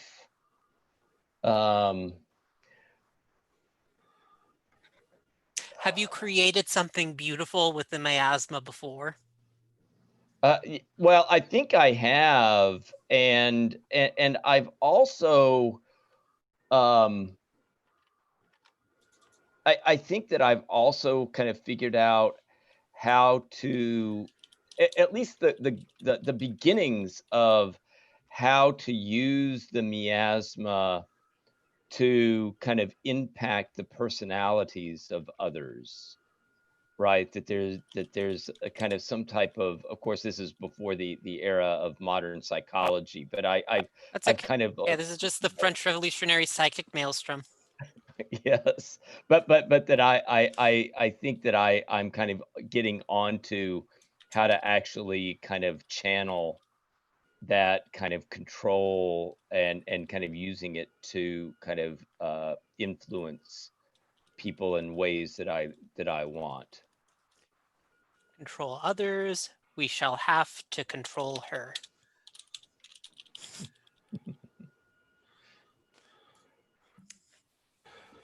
Awesome.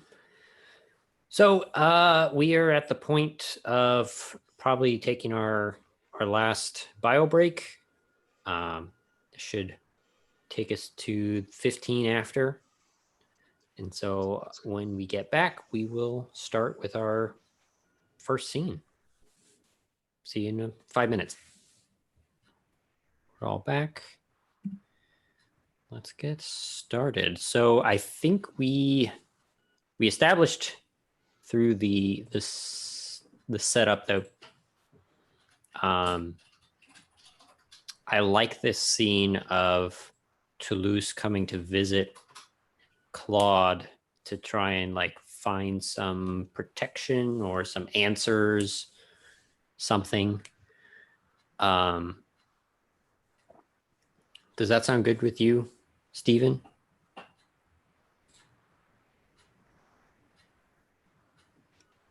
Yeah, sure. Okay.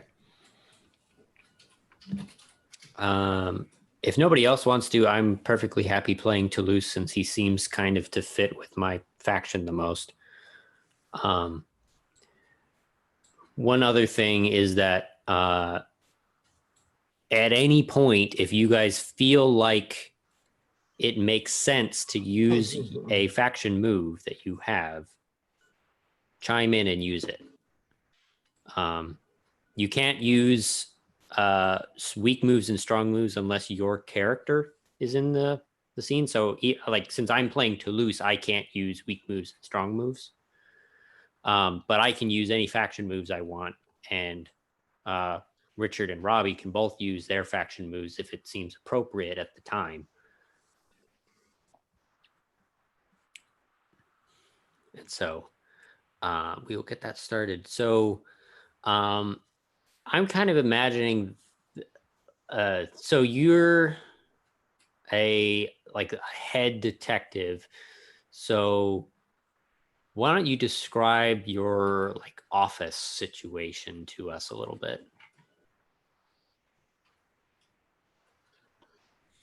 Well, it is.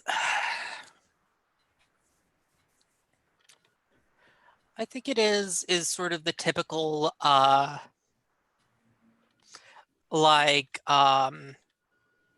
office of the important burger of the day, that it has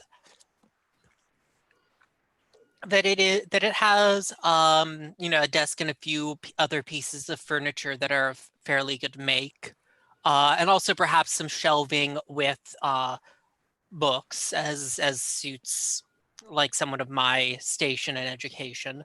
But I think perhaps there is also some signs of more unwholesome activities. There are some fascinating experiments I've been conducting upon chimps, imported from our African colonies, you see.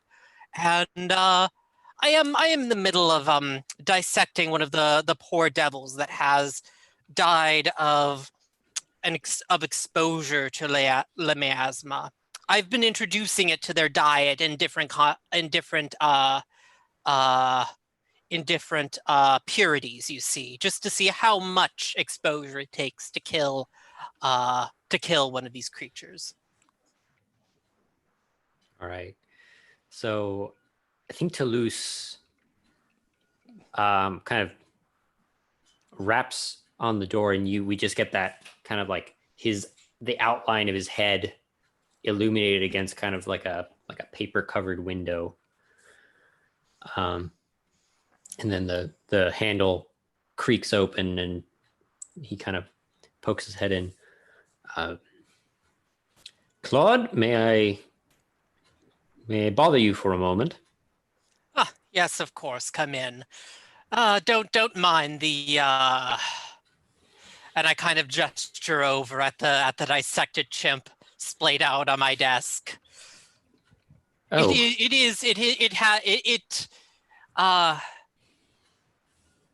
don't worry, it was dead when I began cutting. that was not my immediate worry, but thank you for clarifying. And Toulouse comes in and he's dressed very elegantly but poorly tailored. You can tell that all of his clothes are a very fine fabrics and are he's got gold buttons and all this other stuff, but nothing fits him quite right, and it's all loose in some places, and his chest is way too tight, and it doesn't look like it fits him at all. But he comes in and kind of starts pacing around the room a little bit, poking at some of your other experiments, and very disgustedly, kind of confused at some of them. But tell me, what brings the esteemed hero of the people down to a mere lead investigator's office?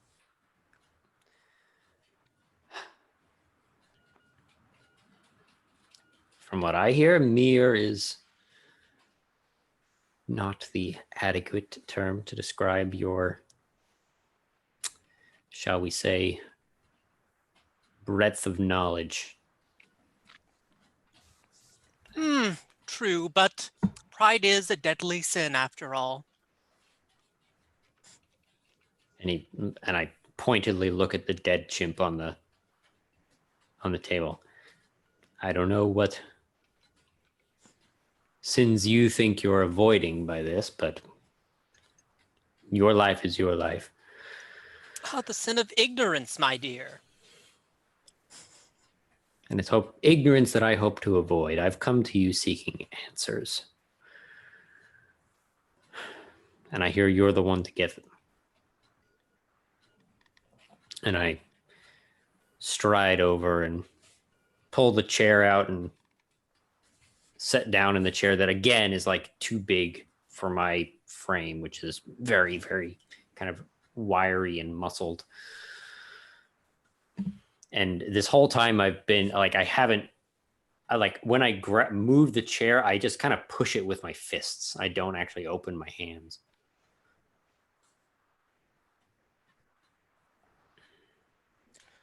Well, any questions that you have, I'm more than willing to provide help with.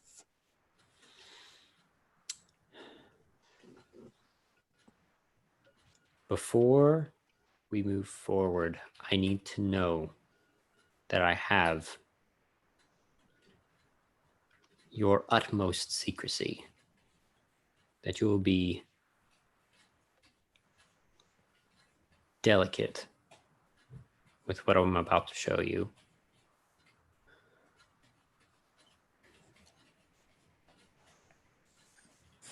Of course, I have some sense of discretion after all. Because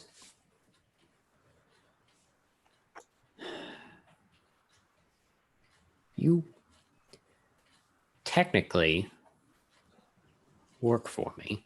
So if you value your career, you will keep this secret.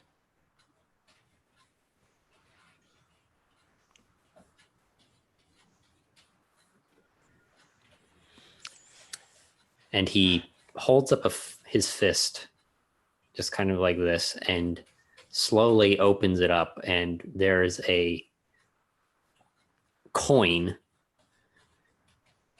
just embedded in the palm of his hand, and you can see that this black, almost veins of what look like tar are like pulsing out of the coin and into the rest of his hand.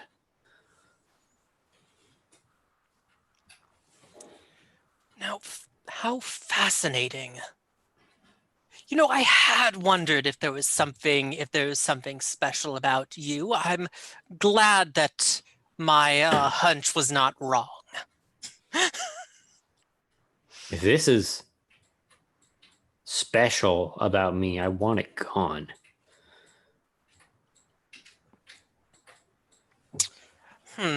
Yes. Now, may I? And I hold out my hand. And I pointedly look at the table full of like knives and scalpels and slowly. Sir, I shall only begin cutting into you when you are dead. Do not worry. And he holds his hand out. Yeah, and I think... Are there any moves that you're yeah, trying to... this is actually exactly where I was going to pull in a move here. Because I think that I have some thoughts here that I am interested to see how, if it has any effect.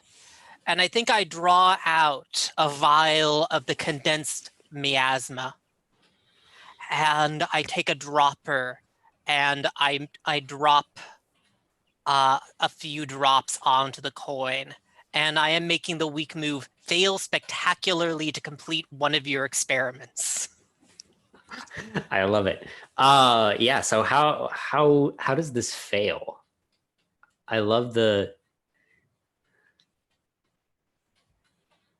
I mean, I kind of want to say that it like sets off some like new like mutation or transformation in John. Oh, I see. But if you have other thoughts, feel free. You are playing him right now. It could accelerate the whatever it's doing.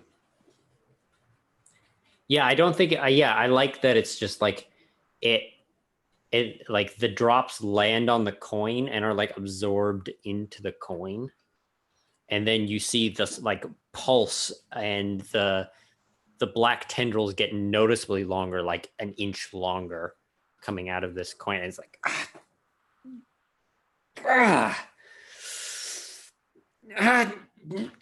no more of that. I asked you to help. And I'm taking notes. And how would you describe the pain?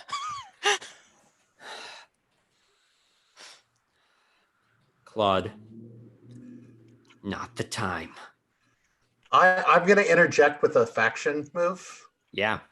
So I'm gonna say that there's like a skylight in this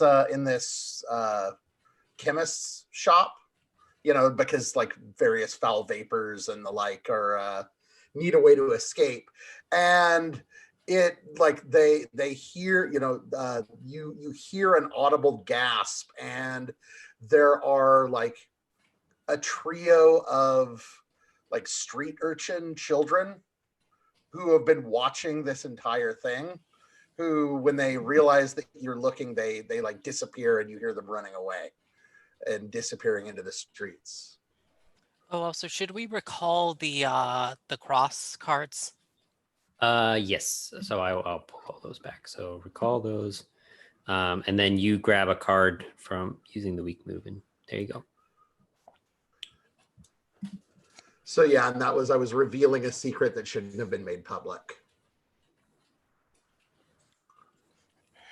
Oh, that's fun. So one of the other things that's not on this one is after you use a faction move, you always ask, what do you do next? Okay, what do you do next? I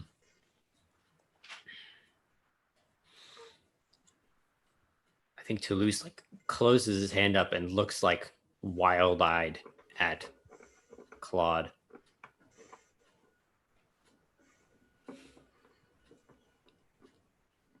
We can't let them know. Of course. And he stands up and starts like not running, but quickly walking out of the room.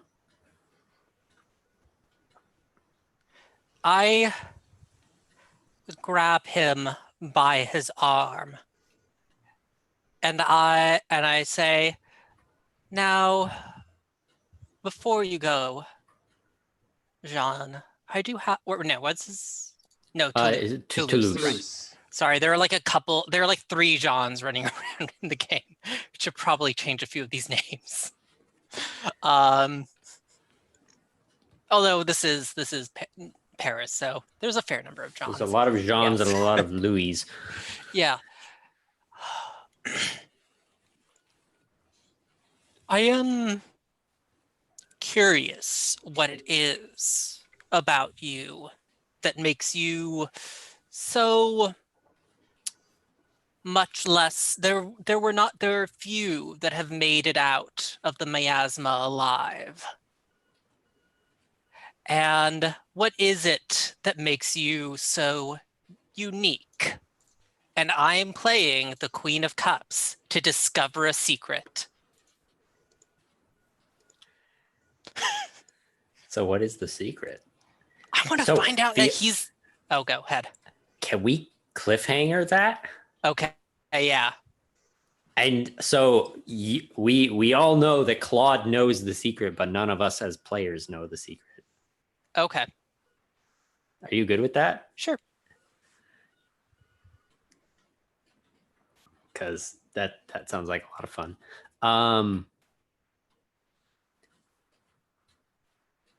Robbie and Richard, do you guys have an idea for a scene? Let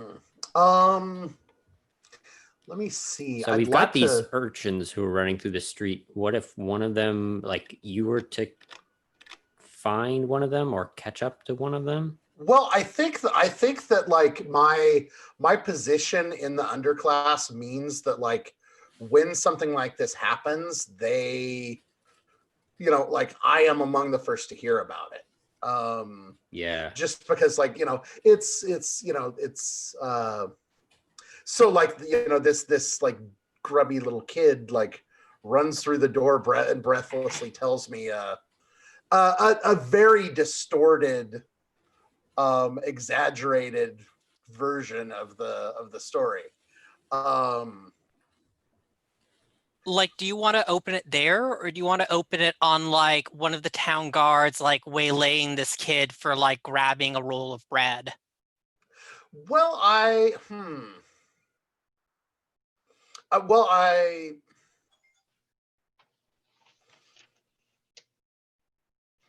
don't know. What would we be trying to achieve by doing that? Like, what do you see as you're Like, muted you need there. to have other people in the scene, and Right, now right. you see yourself Well, I mean, having it would be like I think that it would be a situation where like Sabine has a tendency to like kind of hold court a little bit. Okay. And so, it's like there's, this garret that she lives in is just like, it's very La Boheme. So, it's a bunch of like, intellectuals, artists, and layabouts. And she's kind of a mascot, kind of / patron saint kind of thing. So it's a crowd of various people that she's a part of when this grubby little kid runs in and has says this, gives this story. Okay.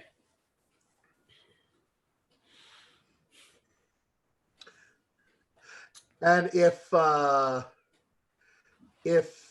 Aurora wanted to be among those people, because this is kind of this is a place where artists and intellectuals hang out, that's certainly possible.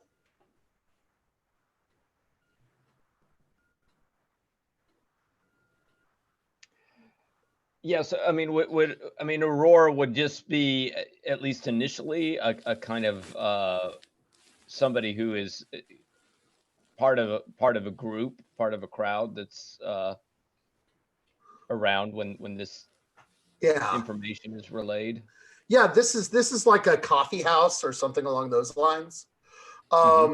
Where it's just it's like where revolutionaries and artists and stuff like scheme or collaborate or whatever.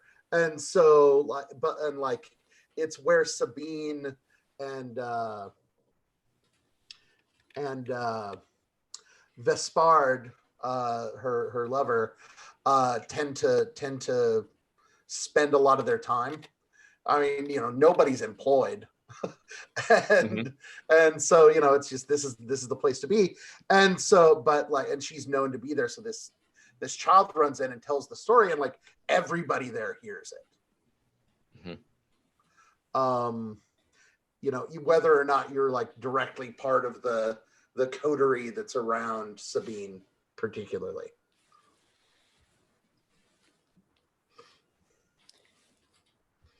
I like that. Do you guys have something that, so what would Aurora be trying to get out of this scene?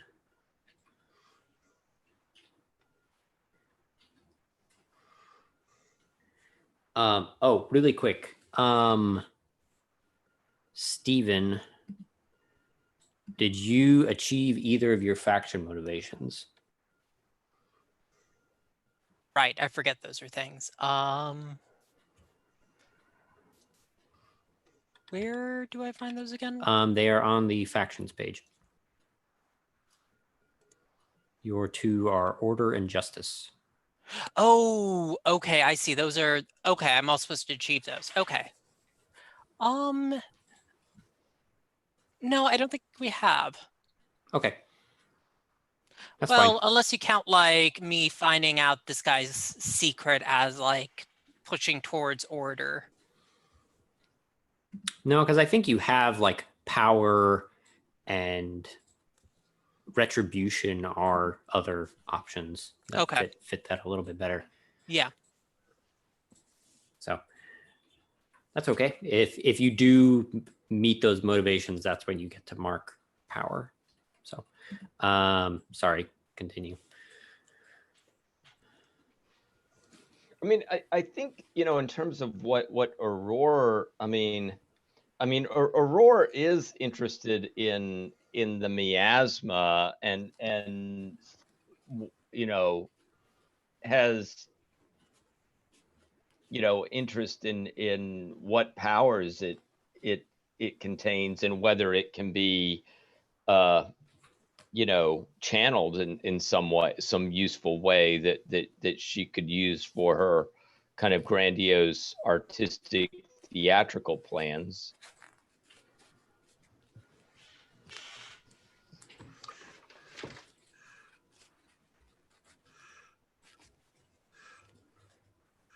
As far as Sabine, when she hears this, she begins to hold forth on it, and she says, "This is the very problem that keeps the downtrodden down. That the secrets of the miasma are relegated to dark corners and behind closed doors, and this is for this, if there is something to be gained, it must first go to the people." And yeah, I am essentially reacting with dogmatism here.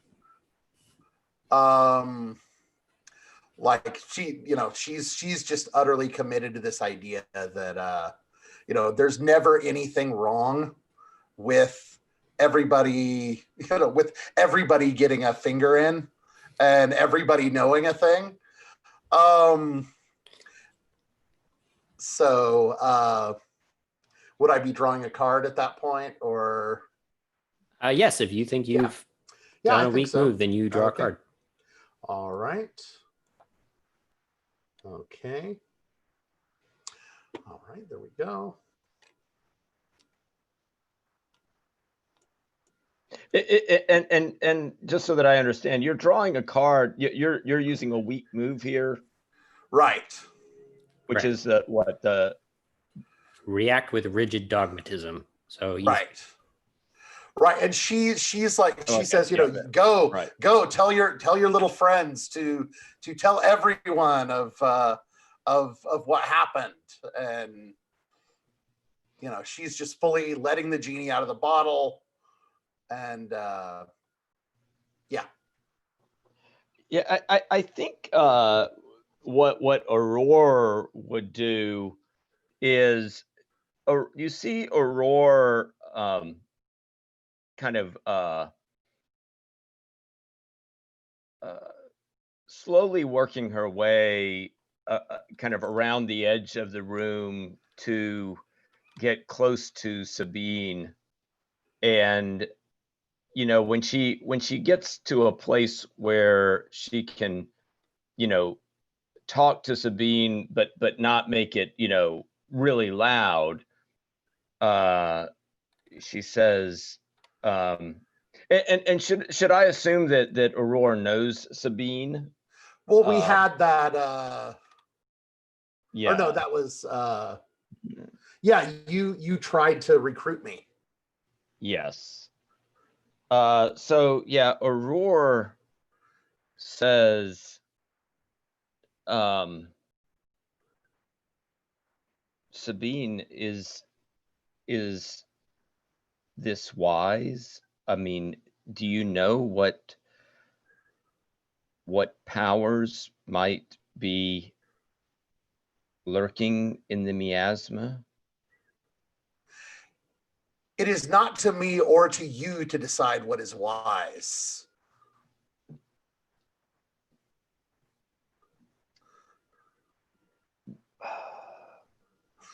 Look, I'm not arguing for some type of position on a pedestal here. I'm just Yes, but Yes, but the keeping of secrets would amount to delivering this force from one hand that seeks to control it to another. And I say that the greater the access, the greater the enfranchisement of our fellow men, the more likely it is that justice will be served. And I know your ways, Aurora. And I know that you would seek to sequester whatever secrets and power this had to give you, just as you sought to sequester my voice. Oh, Sabine, how you misread me. I am not about sequestering anything. Quite to the contrary. I'm all about bringing about a change that will, that will shake things down to the roots and bring something new and beautiful bursting forth from the ground. What I'm after is not, ultimately anything that would be kept to myself. I know the promise of the talk of revolutionaries. I bear the scars of it, and so do many of my fellows. And you would ask that we believe the things that have so often been proven to be but ashes when we were promised bread. Your sweet promises that your dogma, your way of making society is the way that will lead us to paradise. But I say paradise is within us all, and only by making us all party to these things, to bring everything into the light, can we find a way forward. Oh, Sabine, you talk the talk of being democratic, of opening up, secrets and knowledge to everybody. But if you could just stand back and look at yourself, you would see an autocrat in the making.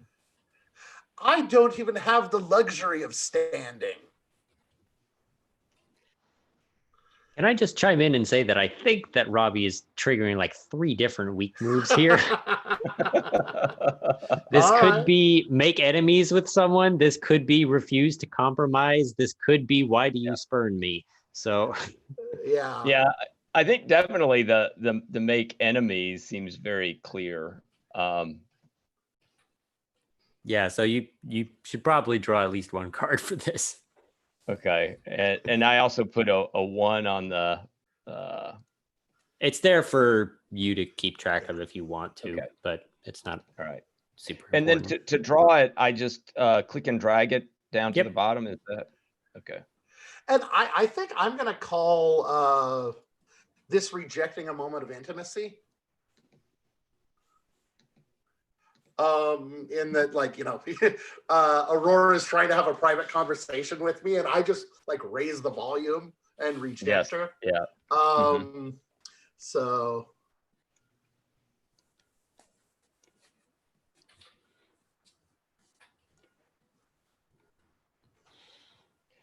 And just so that I remember, in terms of playing the cards, where was the delineate? Oh, I see. It's up. It's under the strong moves, right? When you want to. Yep. Right. And I'm just gonna. I'm not an expert on the tarot, so I need to. All right. Just kind of reminding myself of what this means, or what it can be. Typically the swords and the pentacles and the cups and wands are fairly clear. And if it's not one of those 4, then it's a major arcana. Yeah. Well, it's like what violence, emotions, knowledge, and money, basically, are Pretty kind much, and of that's like roughly how it works out. Mhm. Yep.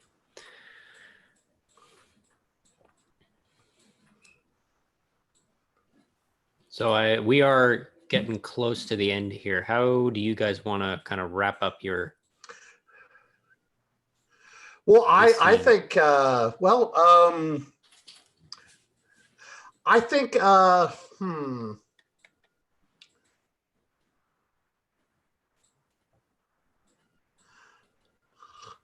I think that well, how do you see this playing out? Like as our history, like I'm assuming that there's just like this history where Sabine has a tendency to just like, you know, any time they come into conflict, Sabine has a hair trigger to call Aurora out and bring up, you know, all the, you know, every dirty trick in the book rhetorically to do this. And she's feeling like she's like really scored points and laid you low. And she like kind of, you know, her inclination is just kind of haughtily return to her conversation, assuming that it's all over, unless Aurora wants to. I think I mean, I think that for Aurora, the way that she sees this is, I mean, the knowledge that the urchin gave is extremely valuable to Aurora, right? I mean, and she's, you know, kind of revealing that, right? That, oh, you know, is this the wisest thing to do? It actually is a pretty potent, potentially potent kind of magic that is at work here, and you know, something that probably ought to be considered a little bit more carefully. So I don't know that Aurora at this point would see a need to really press things. You know, I think she maybe has some other of her kind of artist factions and philosophers that you would kind of see her kind of receding back with them, but some kind of intense discussion and speculation of, oh, clearly Toulouse is the linchpin that we thought he was. Clearly, right? He has tapped something deep and profound coming from the miasma, and you know, we certainly will have him on her sites, on our sites, and we will let like Sabine in her foolish ways, you know, kind of glory in her kind of idea of, oh, we'll just kind of pass this around, but we will be the ones that will truly master this power that is kind of coming bubbling forth. So could it be could it end with like Aurora penning a brief note that sends the information up the chain? Sending it up the chain to what? To other. Well, I mean, like, where do you stand in the rebellion's hierarchy? Oh yeah. Okay, on that, on the faction side, yes. Yeah. I think Aurora would kind of pen some note to those who are part of the committee, you know, kind of briefly relaying, you know, what has transpired, and also putting some note about Sabine in there as well, right? Yeah, that maybe that you're talking about how dangerous Sabine is or something like that. Yes. But and then maybe we could cut to like kind of a scene of an unknown person like at a desk opening the note and reading it as like a kind of cliffhangery ending. That like that now wheels have been set in motion. I had a slightly different idea for a cliffhangery ending. I have a faction move that is reveal an external threat to the city. Okay. Well, I mean, certainly both or one or the other is totally fine with me. And I had this image of like the dark smoky street. You can see the buildings are kind of dilapidated and crumbling around you, and the camera is slowly panning backwards, and after a few seconds of this shot, it a head pans into view, and you can see that it's collapsed on the ground, very dead, but all of its skin is pulsing with the same kind of black tar like veins going throughout of it, and you can see that it has this coin embedded in its forehead. Oh yeah, that sounds good. And as we pan backwards, you just see the hand twitch, and then it cuts to black. Yeah, sounds good. So I think maybe like the scene I talked about, then the other, and that I think sets us up pretty well for next time. So we've got this like upper echelon revolutionary who's gonna come into play. We've got this almost like White Walker-y type existential threat. I like this. So yeah, and I'm gonna call that getting entangled with forces more powerful than me while we're at it. Yeah, just go buck wild on weak moves, everybody. Yeah. So, and this, I assume this deck is persistent from. Yes, the room is persistent, so okay. the cards will stay in your hand. You don't have to write anything down. All right, cool. So awesome. I'm going to call the recording there. Thank you, everybody who watched. This is, again, through the Gauntlet. You can come and visit us at gauntlet-rpg.com. Maybe sign up for some games, and I'll hopefully play with you soon. Until then, I will see all of you next week. Bye, everyone.